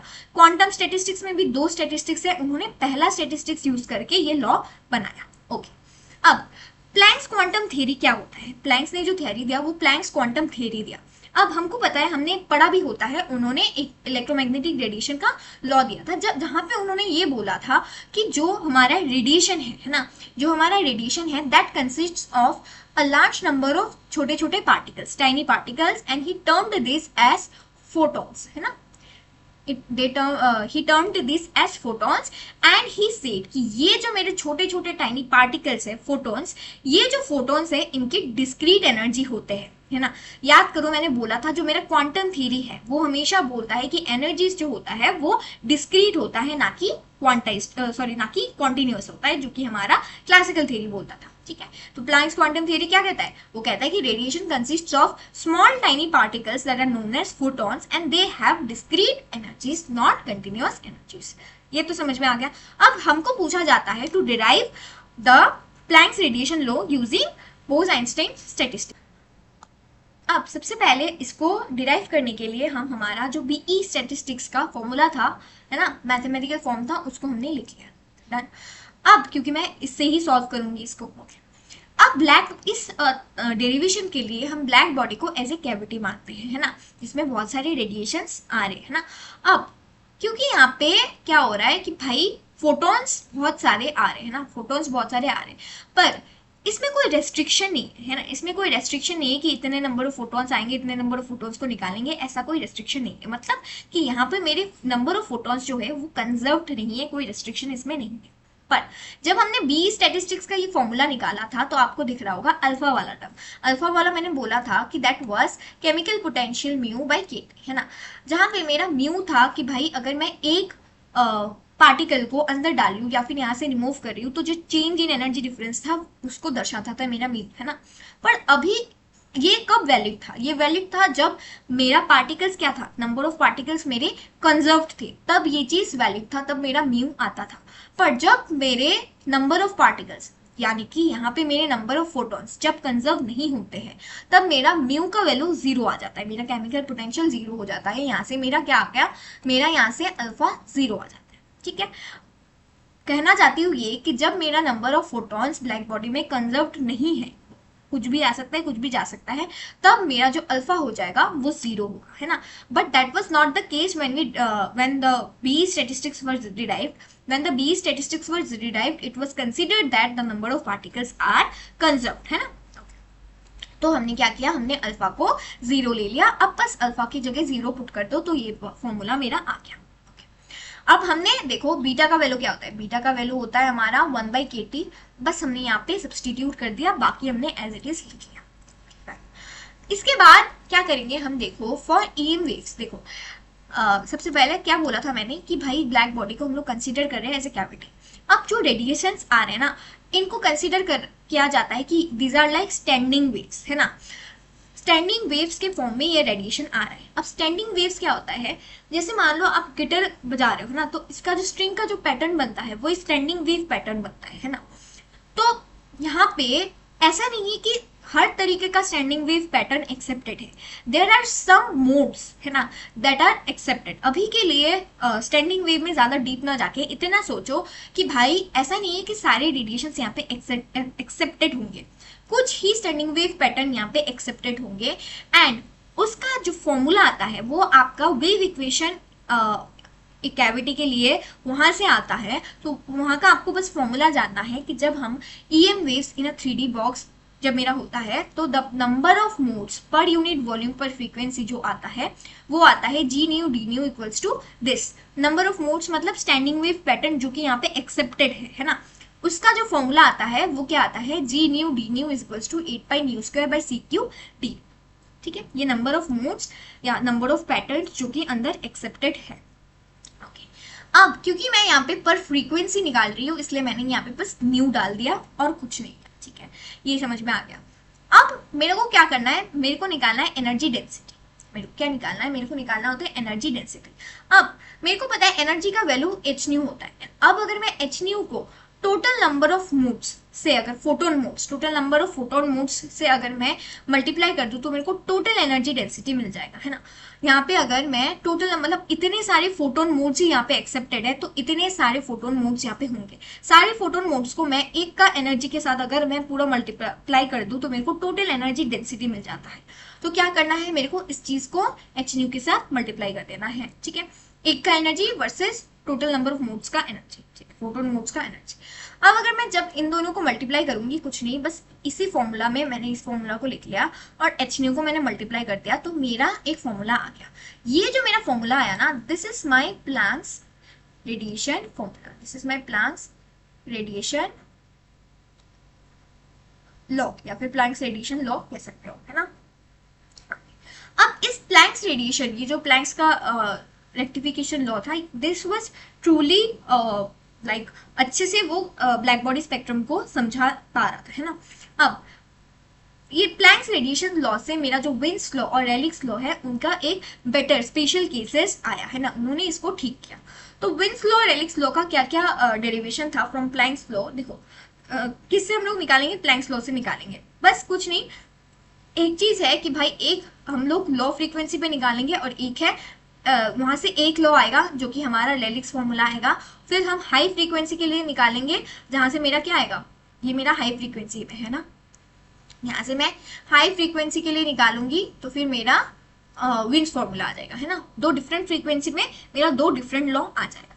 क्या करना है, सबसे पहले भाई ये कुछ नहीं है, ये मेरा एनर्जी डेंसिटी है, this is nothing but my energy density जो मैंने लास्ट टाइम निकाला था, जो मेरा प्लैंक्स का फॉर्मूला था, ये मैंने एज इट इज लिख लिया है ना, लास्ट वाला दिस वन मैंने एज इट इज यहाँ पे लिख लिया। अब एट लो फ्रीक्वेंसी, जब मेरा फ्रीक्वेंसी कम है, मतलब कि अगर आप यहाँ पे ध्यान से देखो इस फॉर्मूला में फ्रीक्वेंसी क्या है मेरा म्यू, मतलब अगर म्यू कम है इसका मतलब एच न्यू टोटली कम है, मतलब मेरा एच न्यू जो है वो केटी के रिस्पेक्ट में बहुत ज्यादा छोटा है।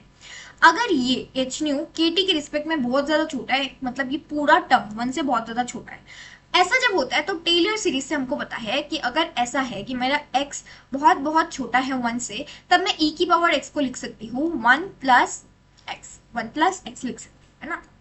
बस, तो मैंने क्या किया, ये मेरा x मान लो H new by K T, ये होल टर्म क्या है, ये होल टर्म मेरा x है, ये पूरा टर्म मेरा क्या है, x है। तो मैंने लिख लिया 1 प्लस ये वाला टर्म, है ना।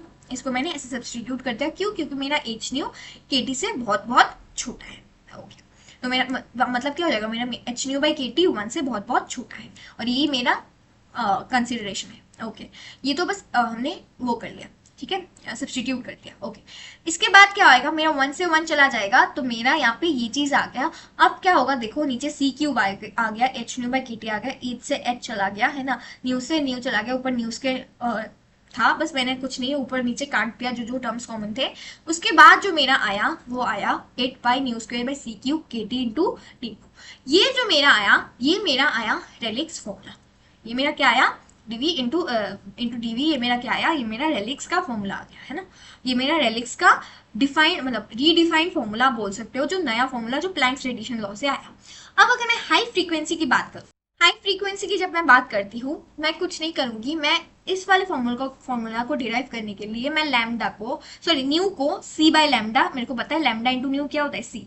मैं कुछ नहीं करूंगी, न्यू को इन टर्म्स ऑफ लैम्डा लिख लूंगी, और जो मेरा प्रीवियस फॉर्मूला था प्लैंक्स का, यहाँ पे जहां जहां न्यू है वहां पे मैं सी बाय लैम्डा लिख लूंगी, बस और कुछ नहीं, बस मैंने सी बाय लैम्डा से इसको सब्सटीट्यूट कर दिया, ठीक है। बाकी मेरा ये आ गया। अब मैं ये मेरा पूरा टर्म सिर्फ लैम्डा लैम्डा के टर्म्स में आ गया। अब मैं इसको इस एनर्जी को डिफरेंशिएट करूंगी विद रिस्पेक्ट टू लैम्डा और इक्वल टू 0 कर दूंगी, है ना। मैक्सिमम मिनिमा के लिए ये करते हैं हम।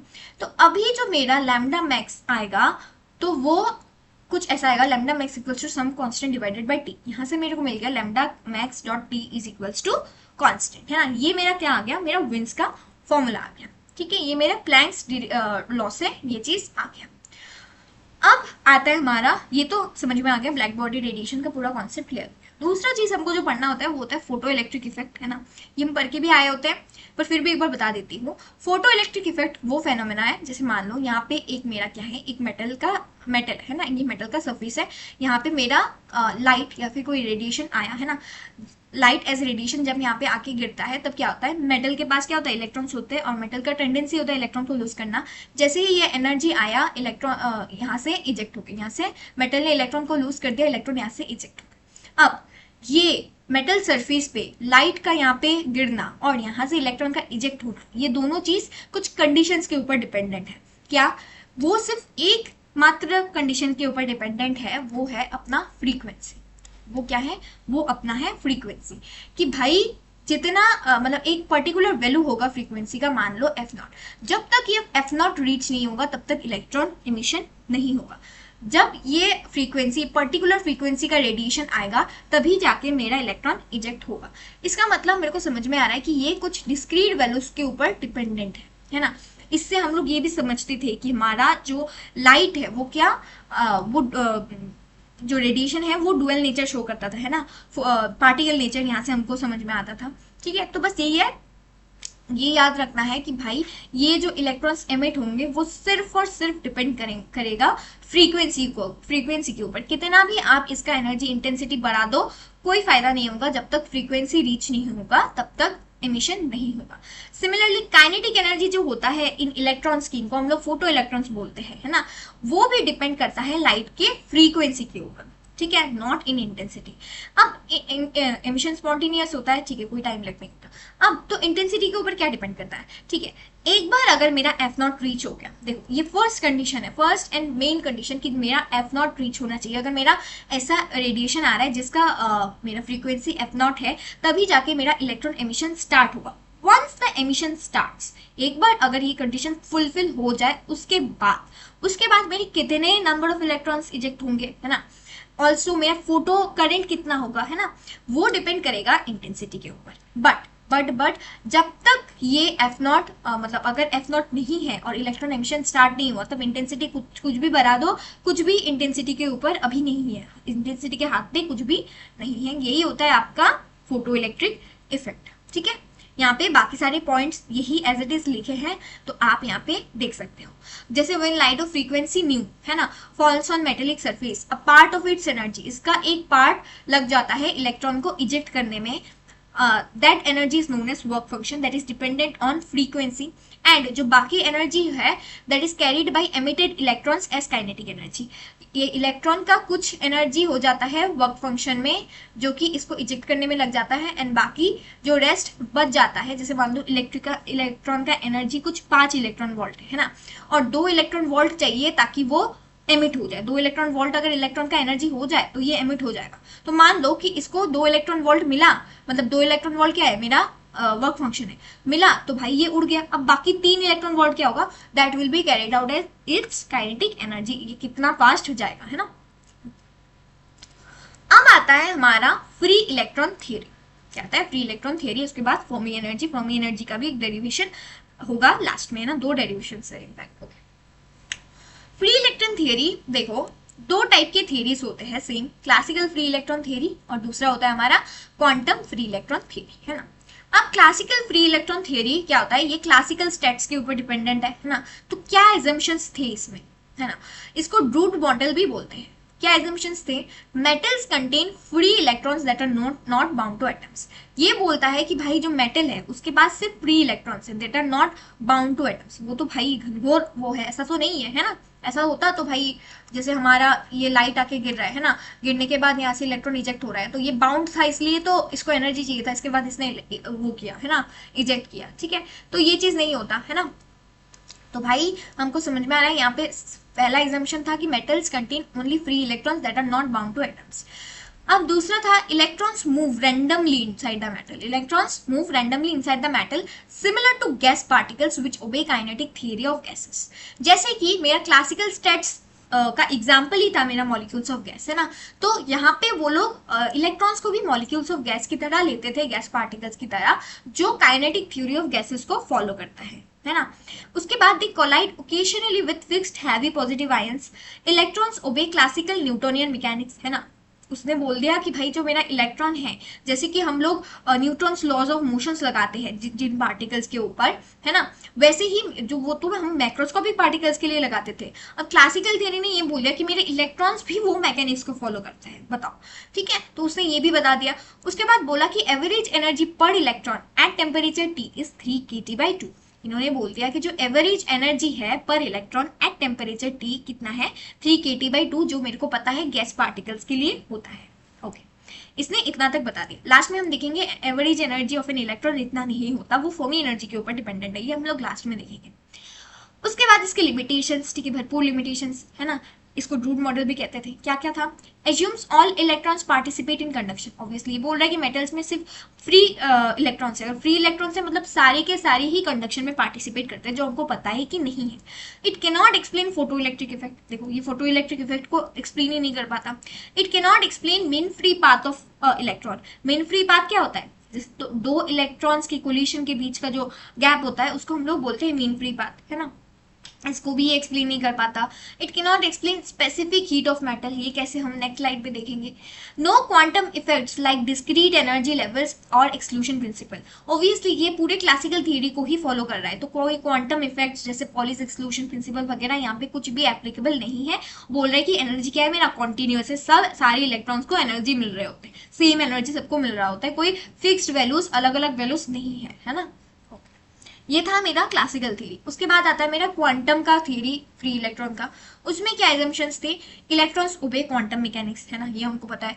पॉलिस एक्सक्लूजन प्रिंसिपल जैसे हो गया, है ना, no 2 electrons can occupy the same quantum state, ये भी देख लिया हमने। Electrons fill available quantum energy levels up to a maximum energy called the Fermi energy, अभी थोड़ी देर में देखेंगे, है ना। Electrons follow Fermi Dirac distribution, not Maxwell Boltzmann, ठीक है, काफी एविडेंट है। इसके बाद क्या है हमारा, इसके बाद है हमारा next the energy values of free electrons are quantized.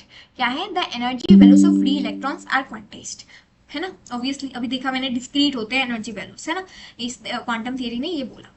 अब इसके भी कुछ लिमिटेशंस थे, है ना, क्या क्या लिमिटेशंस, ये रूड नहीं होगा, लिमिटेशंस क्या क्या थे, it is unable to explain the metallic properties of certain crystals. देखो कुछ कुछ लिमिटेशंस तो इसकी भी थे, जैसे ये difference between metals, insulators and semiconductors नहीं बता पाता, इसीलिए लास्ट में हम बैन थियरी ऑफ सॉलिड्स पढ़ते हैं। ये positive value of hall coefficient, hall जो वोल्टेज है वो भी हम लोग बैन थियरी ऑफ सॉलिड्स में अच्छे से पढ़ते हैं, ये भी ये कुछ ये एक्सप्लेन नहीं कर पाता था, ये कुछ इसके लिमिटेशंस। ठीक है, अब एक चीज समझो, स्पेसिफिक हीट, है ना, ये हम लोग समझेंगे टू एक्सप्लेन कि भाई क्लासिकल थ्योरी अगेन कहाँ पे आके फेल किया। अगर इफ यू रिमेम्बर हमने जहां पे फेलियर लिखा था उसमें ये चीज लिखा था, है ना। स्पेसिफिक हीट क्या होता है, देखो अगर मान लो कोई भी एक सब्सटेंस है, मान लो यहाँ पे आपका कोई एक सब्सटेंस क्या है, कोई एक सब्सटेंस है, मान लो इसका मैंने क्या लिया, 1 ग्राम लिया, मैंने 1 ग्राम एक सब्सटेंस एक कंटेनर में ले लिया। अब इस सब्सटेंस का मान लो अभी जो टेम्परेचर है वो मान लो 27 डिग्री सेल्सियस मान। अब मैं क्या करूंगी, मैं इसको थोड़ा सा हीट दूंगी, मैं क्या करूंगी, मैं इसको थोड़ा सा, ब्लू कलर का हीट हो गया जो भी, मैं उसको थोड़ा सा हीट दूंगी ताकि क्या हो, इसका जो टेम्परेचर है वो 27 से 28 डिग्री सेल्सियस हो जाए, मतलब 1 डिग्री सेल्सियस से इसका जो टेम्परेचर अभी था वो बढ़ जाए। इसलिए कुछ तो देना पड़ेगा, मैं उसको हीट प्रोवाइड कर रही हूँ ताकि इस 1 ग्राम सब्सटेंस का जो टेम्परेचर था वो 1 डिग्री सेल्सियस से बढ़ जाए। अब मैं कितना हीट दूंगी, उस अमाउंट को बोलते हैं हम लोग specific heat. Specific heat is the amount of heat required to raise the temperature of 1 gram of a substance by 1 degree Celsius, है ना। अगर मान लो 273 केल्विन है तो 274 केल्विन करना है बाय 1 डिग्री सेल्सियस या फिर 1 केल्विन। ओके, अब क्लासिकल मैकेनिक्स के अकॉर्डिंग क्या होता था, एवरेज एनर्जी पर इलेक्ट्रॉन, अभी थोड़ी देर पहले हमने देखा था, that was 3 kT/2 just as like gas particles, है ना। अगर मान लो मेरा total number of electrons n है और एक का एनर्जी अगर इतना है तो n का कितना हो जाएगा, E इंटू n, ठीक है, तो मेरा आ जाएगा 3/2 कैपिटल N kT, है ना। ओके, तो यहाँ से मेरा अगर मैं क्या निकालू, specific heat at constant volume, जिसको हम लोग CV बोलते हैं, उसको हम लोग निकालते हैं by del E by del T, ये फॉर्मूला होता है ना। इस internal energy, total internal energy जो मेरा निकला, इसको अगर मैं टेम्परेचर से डिफ्रेंशिएट कर दूं तो मेरे को CV मिल जाएगा। अगर अभी इसको डिफ्रेंशिएट करो, है ना, इसको डिफ्रेंशिएट करो, इसको अगर आप डिफ्रेंशिएट करोगे तो भाई 3/2 N kT को अगर मैं डिफ्रेंशिएट करूँ, इसको अगर मैं डिफ्रेंशिएट करूँ तो 3/2 N K तो मेरा कॉमन कांस्टेंट आ गया, T है ना, और T dt/dt क्या हो जाएगा, अगर मैं इसको अच्छे से आपको यहाँ पे लिख के दिखाऊं,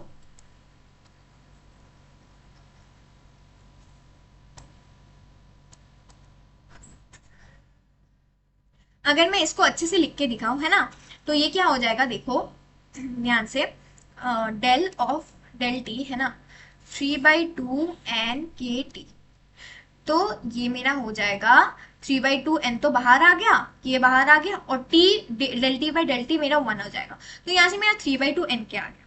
अब यहाँ से आपको एक चीज समझ में आ रहा है, N के क्या होता है, R होता है ना, जैसे जो मेरा K होता है वो कैपिटल N बाई R होता है, ठीक है। अब समझो यहाँ से जो मेरा CV आ रहा है that is independent of temperature, है ना, तो क्लासिकल थियरी बोलता है जो मेरा स्पेसिफिक हीट आया है वो क्या होता है, इंडिपेंडेंट ऑफ टेम्परेचर होता है। बट एक्सपेरिमेंटली ये देखा गया कि जो मेरा CV है that is proportional to T, वो क्या होता है, वो प्रोपोर्शनल टू T होता है, which is explain by quantum free electron theory.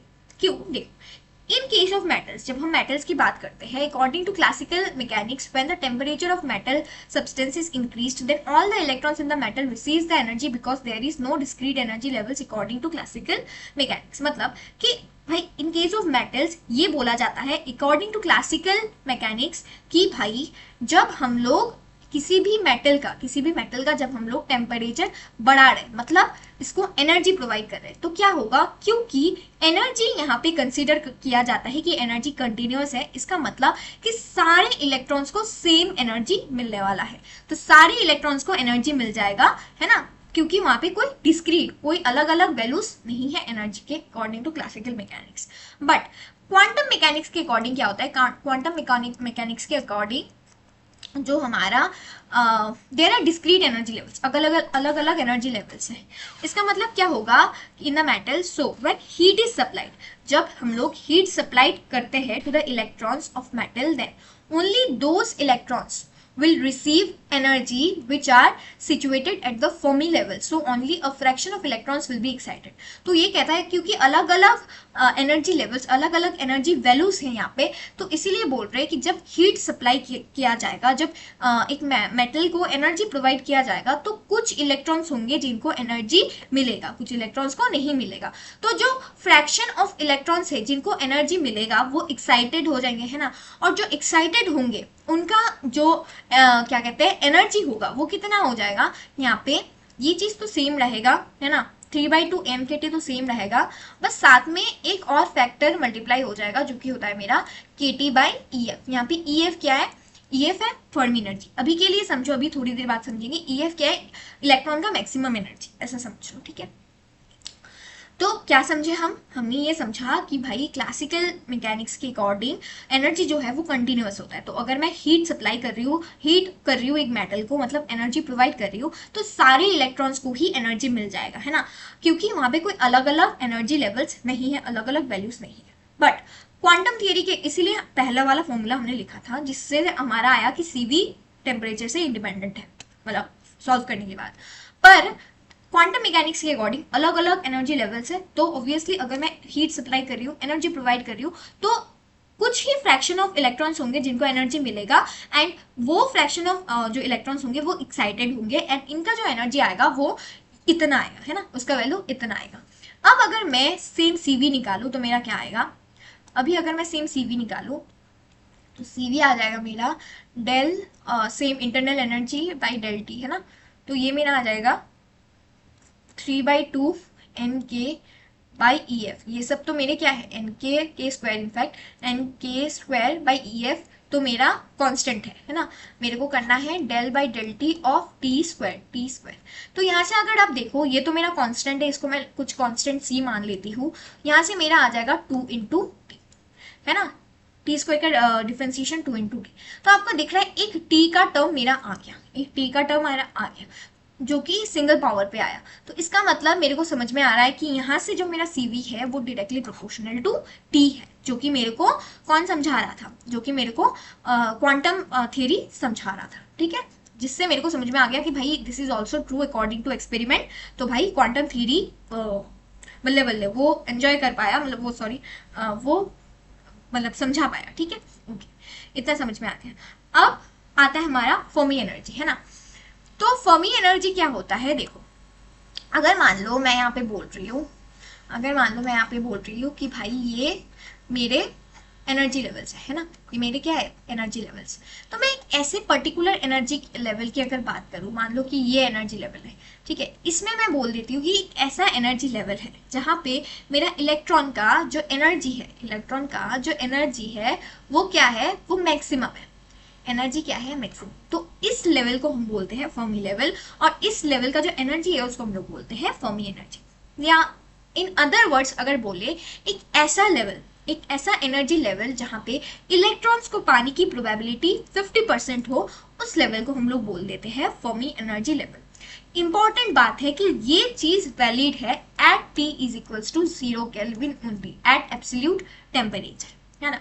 तो फर्मी एनर्जी इज, अब देखो अगर इलेक्ट्रॉन का एनर्जी यहाँ पे मैक्सिमम है तो this will be the highest occupied level, है ना, इसके ऊपर सब खाली रहेगा, इसके नीचे सारे में इलेक्ट्रॉन्स रहेंगे ना। तो दिस विल बी, अगर इसके ऊपर और कुछ नहीं, ये सबसे ज्यादा मैक्सिमम एनर्जी होल्डिंग लेवल है, तो ये मेरा हो जाएगा सबसे हाईएस्ट ऑक्युपाइड एनर्जी लेवल, है ना, ऑफ अ सिस्टम, पूरे सिस्टम का। तो फर्मी एनर्जी लेवल होना चाहिए the highest occupied energy level of system of fermions, है ना। फर्मियंस बोल रहे क्योंकि इलेक्ट्रॉन्स की बात कर रहे हैं इसलिए फर्मियंस बोल दिया। एट एब्सोल्यूट 0 टेम्परेचर, है ना, एट एब्सोल्यूट 0 टेम्परेचर, मतलब कि at T = 0 kelvin all energy levels up to a certain maximum are filled with electrons and all levels above are empty, है ना। मतलब कि अगर ये मेरा सिस्टम है, मान लो ये मेरा फर्मी एनर्जी है ना, तो नीचे के सारे लेवल्स भरे होंगे और ऊपर के खाली होंगे, ये मेरा क्या हो जाएगा फर्मी एनर्जी का लेवल। इसमें मेरा इलेक्ट्रॉन का जो एनर्जी है वो मैक्सिमम है। The maximum field energy level is called the Fermi energy, ठीक है। इसका फॉर्मूला कुछ ऐसा होता है ना। अब इसको कैसे आता है ये हम डिराइव करेंगे अभी, है ना। अब इसको डिराइव करने के लिए we will use Fermi Dirac statistics. अब इस डेरिवेशन के लिए हम फर्मी डायरेक्ट स्टैटिस्टिक्स का यूज करेंगे, है ना। बोस आइंस्टाइन से हमने प्लैंक्स रेडिएशन लॉ डिराइव किया था। अब फर्मी एनर्जी का वैल्यू डिराइव करेंगे फ्रॉम फर्मी डायरेक्ट स्टैटिस्टिक्स। अब देखो एक चीज होता है ऑक्यूपेशन इंडेक्स, है ना। ये इसका जो फॉर्मूला होता है, ये मैंने जो डिफरेंस वाला कॉलम है वहां पे वो मेंशन है, तो वहां पे आप देख सकते हो। मैं एक में समझा देती हूँ कि ये क्या होता है। जैसे मान लो एक क्वांटम स्टेट है ना, क्या है, जैसे मान लो ये बहुत सारे मेरे क्या है स्टेट्स है। मान लो मैं कोई एक रैंडम एक क्वांटम स्टेट की बात कर रही हूँ, ये वाला क्वांटम स्टेट है ना। अब इसमें कितना ऑक्यूपेशन है उसका अगर मैं एवरेज निकाल लूँ, ठीक है, इस एनर्जी स्टेट का अगर मान लो एनर्जी ई है मान लो, तो इस पर्टिकुलर स्टेट में कितना ऑक्यूपेशन है उसका अगर मैं एवरेज निकाल लूँ, तो इसका फॉर्मूला जो आता है वो आता है F E is equals to 1/e⁻ e minus E F by K T plus 1, जहाँ पे ई एफ क्या है मेरा फर्मी एनर्जी है, ई क्या है मेरा, जिस भी लेवल की मैं बात करूं, अगर इस लेवल का अगर वैल्यू मान लो एनर्जी का वैल्यू E1 है तो मैं E की जगह E1 पुट करूंगी, अगर इसका E2 होता तो मैं E2 पुट करती, एनीथिंग, है ना, जिस जो भी इसका एनर्जी होगा इस क्वांटम स्टेट का। ठीक है, समझ में आ गया, है ना। अब इतना तो समझ में आ गया। अब देखो अगर हमको ये मेरा फॉर्मूला आता है ना, इसको मैंने लिख लिया। अगर मुझे अभी टोटल नंबर ऑफ इलेक्ट्रॉन्स चाहिए, है ना, क्या चाहिए मेरे को, टोटल नंबर ऑफ इलेक्ट्रॉन्स, उसको मैंने कैपिटल एन बोल दिया। तो भाई मेरा क्या है, मेरा जो मिनिमम, अभी थोड़ी देर पहले मैंने समझाया कि मेरा जो मैक्सिमम एनर्जी लेवल होता है वो ई एफ होता है और मिनिमम मेरा जीरो। तो जीरो से ई एफ को मैं किसको इंटीग्रेट करूंगी, ध्यान से देखो। मेरा एक पर्टिकुलर क्वांटम स्टेट का, मान लो कोई भी एक क्वांटम स्टेट है, इसका जितना ऑक्यूपेशन है मतलब एफ ई डॉट, अगर मैं डेंसिटी ऑफ द स्टेट से मल्टीप्लाई करूं, है ना, तो मेरे को टोटल नंबर ऑफ इलेक्ट्रॉन्स मिल जाएंगे।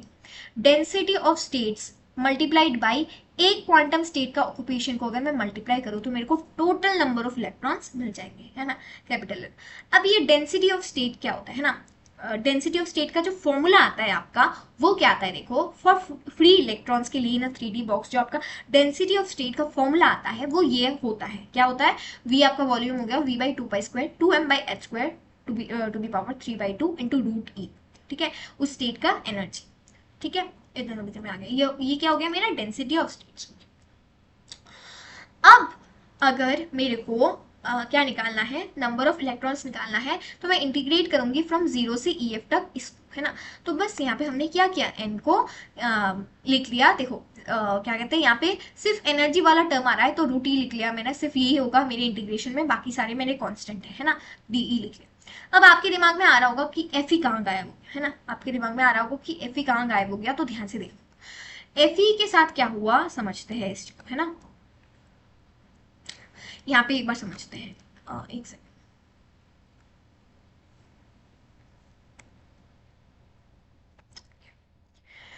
तो मेरा जो एफी था, है ना, एफी, ध्यान से देखो, ये अगर मैं बोलूँ कि मेरे क्या है लेवल से, है ना, स्टेट से, और ये मान लो ये जो मेरा ऊपर वाला लेवल है वो क्या है मेरा फर्मी एनर्जी लेवल है ना, ठीक है। अब अगर मैं बात करूं कि मेरा इलेक्ट्रॉन का एनर्जी मैक्सिमम क्या हो सकता है, मैंने बोला कि मेरा जो फर्मी एनर्जी होता है वो इलेक्ट्रॉन का मैक्सिमम एनर्जी हो सकता है, और उसके ऊपर सारे खाली रहते हैं, नीचे वाले फिल्ड होते हैं ना, तो उसके ऊपर और कुछ नहीं है, ये मेरा इलेक्ट्रॉन का मैक्सिमम एनर्जी पॉसिबल है। अब आइदर मेरा इलेक्ट्रॉन यहाँ पे हो सकता है, और क्या पॉसिबिलिटी है, मेरा इलेक्ट्रॉन कहीं भी नीचे हो सकता है, मान लेती हूँ मैं यहाँ पे कहीं भी नीचे हो सकता है, मान लेती हूँ मैं यहाँ पे, मान लेती हूँ कि इस वाले लेवल का एनर्जी मान लो कितना है, E1 है, कुछ भी मान लो E1 है ना, इस वाले लेवल का एनर्जी E1 है।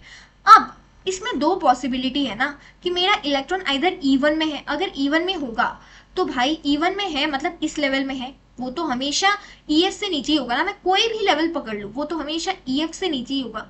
तो फिर एक पॉसिबिलिटी है कि भाई मेरा जो E1 होगा, E1 अगर मैं मान लूँ वो EF से हमेशा छोटा होगा, आप E1 मान लो, इसको E2 मान लो, E3 मान लो, कुछ भी मान लो, जो भी लेवल से हमेशा EF से नीचे है, तो जो भी लेवल की मैं बात करूँ जहाँ पे भी इलेक्ट्रॉन होगा उसका एनर्जी EF से तो कम ही होगा, EF is the maximum energy.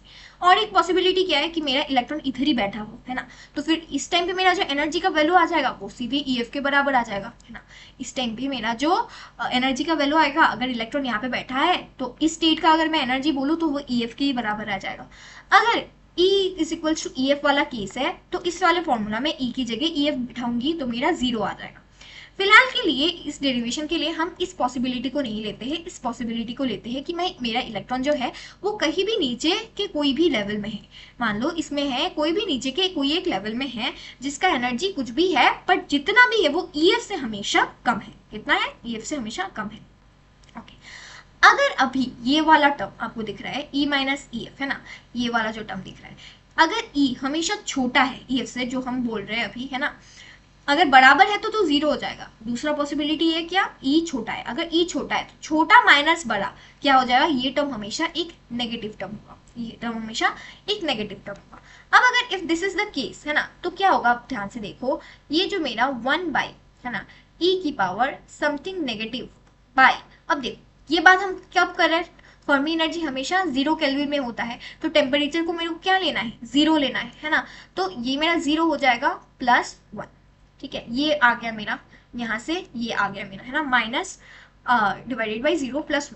ठीक है, अब ये आ गया मेरा 1 की power minus something divided by 0 +1। ये कुछ भी होगा पर माइनस आएगा, कुछ वैल्यू आएगा पर माइनस आएगा, है ना। अब ध्यान से देखो, जब भी मेरा 1/0 कितना होता है? ये हमको पता है कि भाई 1/0 का वैल्यू इन्फिनिटी होता है और 1/∞ का वैल्यू 0 होता है, ये हमको पता होता है ना। तो माइनस इंटू 1/0, 1/0 इज इन्फिनिटी, तो ये माइनस इन्फिनिटी +1 आ गया। ओके, अब मेरे को पता है जब भी मैं लिखती हूँ, जैसे मान लो e की पावर -2 लिख लिया, है ना, ये क्या हो जाता है मेरा 1/e² हो जाता है। e की पावर -3 लिख लिया, 1/e³ हो जाता है। सिमिलरली अगर मैं e की पावर -∞ की बात करूँ तो वो कितना आ जाएगा? 1/e की पावर इन्फिनिटी +1। ठीक है, e की पावर -∞ को लिख लिया, 1/e की पावर इन्फिनिटी +1।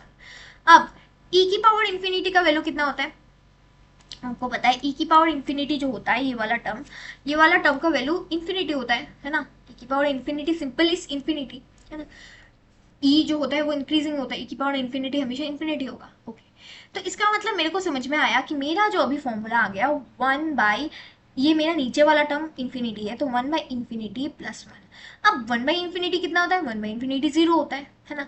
तो यहाँ से मेरा जो टर्म आ गया, ये मेरा आ गया 1 ये पूरा टर्म मेरा क्या आ गया? 0 आ गया। समझ में आया? 1/∞ 0 होता है, तो 1/0 +1 मतलब 1। तो मेरा यहाँ से Fe का जो वैल्यू आ गया वो कितना आ गया? Fe का वैल्यू आ गया 1, है ना। Fe का वैल्यू अगर 1 आ गया तो बस यहाँ पे मेरे को बस 1 पुट कर देना है, दैट्स इट। बस मेरा क्या रहेगा? इसको इंटीग्रेशन करना है, डरने की बिल्कुल बात नहीं है, इजी इंटीग्रेशन है। बस √e का इंटीग्रेशन होगा, क्योंकि बाकी सारे terms are independent of energy, तो सब कांस्टेंट की तरह आ जाएंगे। ये सारे कांस्टेंट्स हो गए, है ना। उसके बाद अगर मेरे को √e को करना है, वो कितना होता है? √e का इंटीग्रेशन कितना होता है? e की पावर हाफ है ना। तो e की पावर हाफ को अगर इंटीग्रेट करना है, e की power half +1 by half +1, e की पावर 3/2।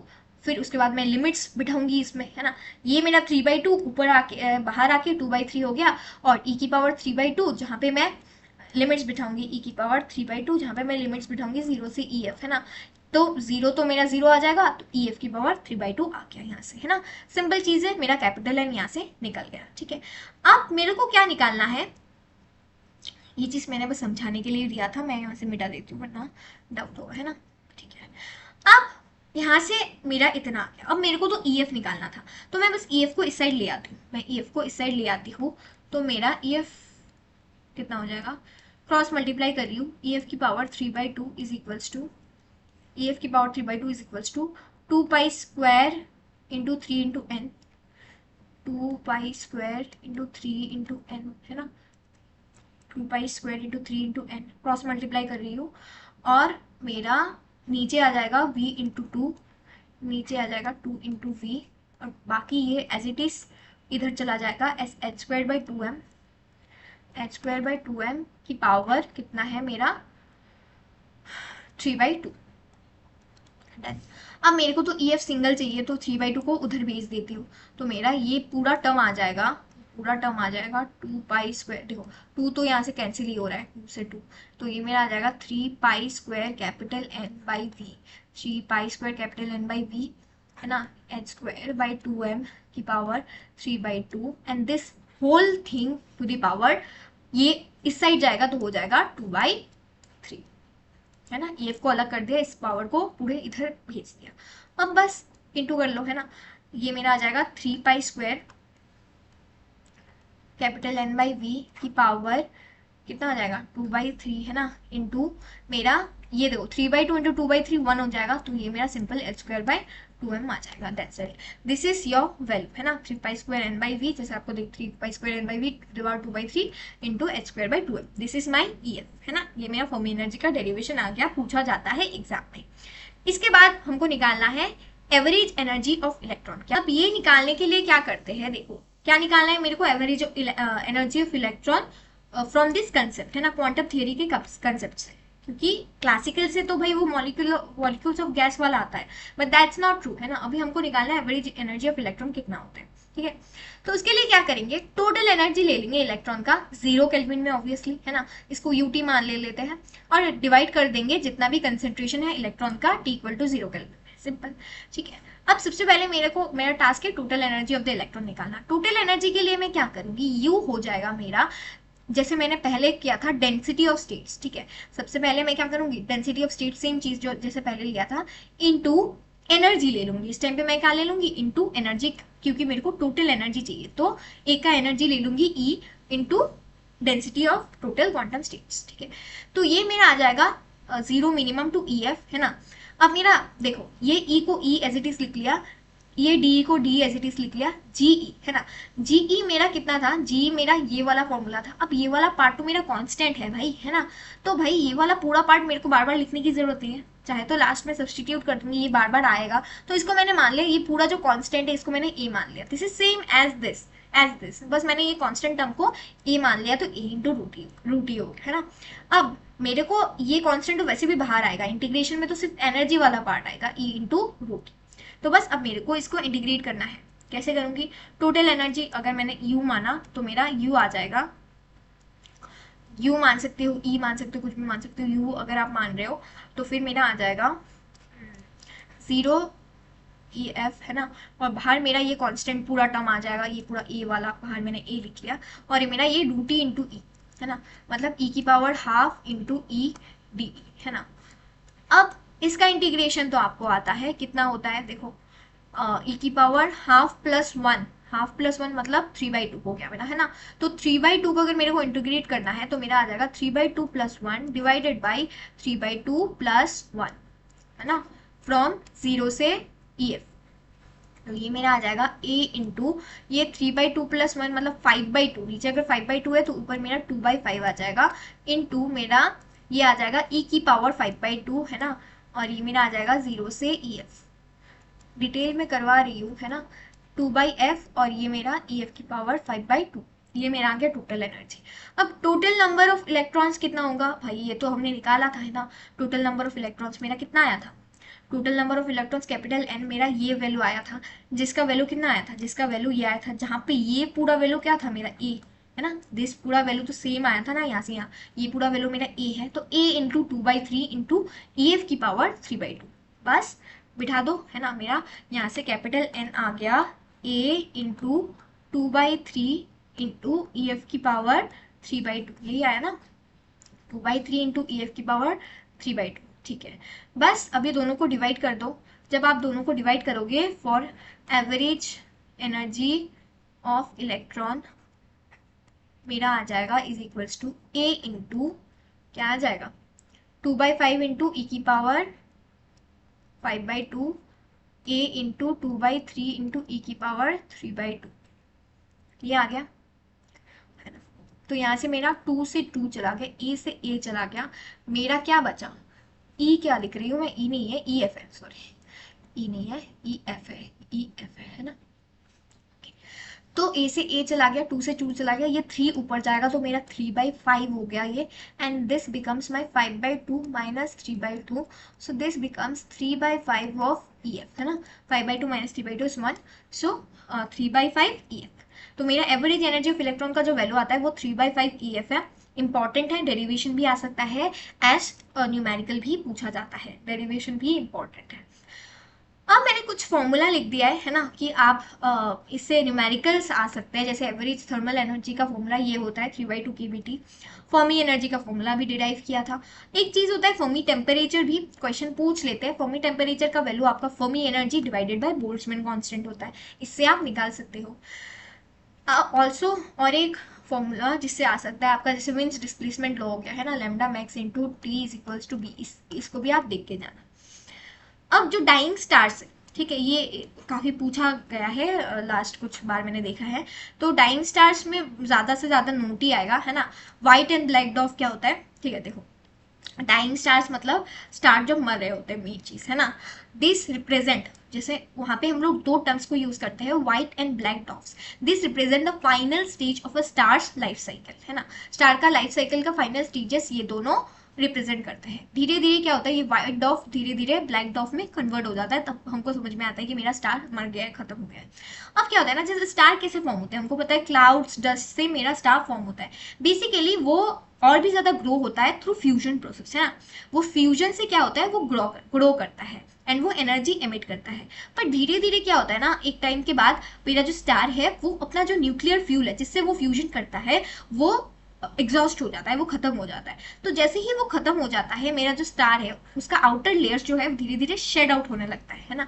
तो इस टाइम पे क्या होगा कि वो फ्यूजन करना बंद कर देगा, क्योंकि it has run out of its nuclear fuel. तो जैसे ही it will run out of its nuclear fuel, ये फ्यूजन करना बंद कर देगा, तो ऑब्वियसली ये एनर्जी एमिट करना बंद कर देगा, ये ग्रो करना बंद कर देगा, है ना। तो इस सिचुएशन में वो ऑलरेडी इतना गर्म है, ऑलरेडी हॉट रहेगा, पर वो धीरे धीरे कूल होगा। ओवर टाइम वो धीरे धीरे धीरे धीरे करके कूल होता जाएगा, है ना। एक स्टेज आएगा, जब इस स्टेज में ये व्हाइट डॉफ, एक स्टेज आएगा वो पूरा पूरी कूल हो जाएगा और इनर स्टेट में चला जाएगा, मतलब पूरा पूरी मर जाएगा। मतलब उस टाइम पे हम बोल सकते हैं कि ये व्हाइट डॉफ जो है वो पूरे ब्लैक डॉफ में कन्वर्ट हो गया है।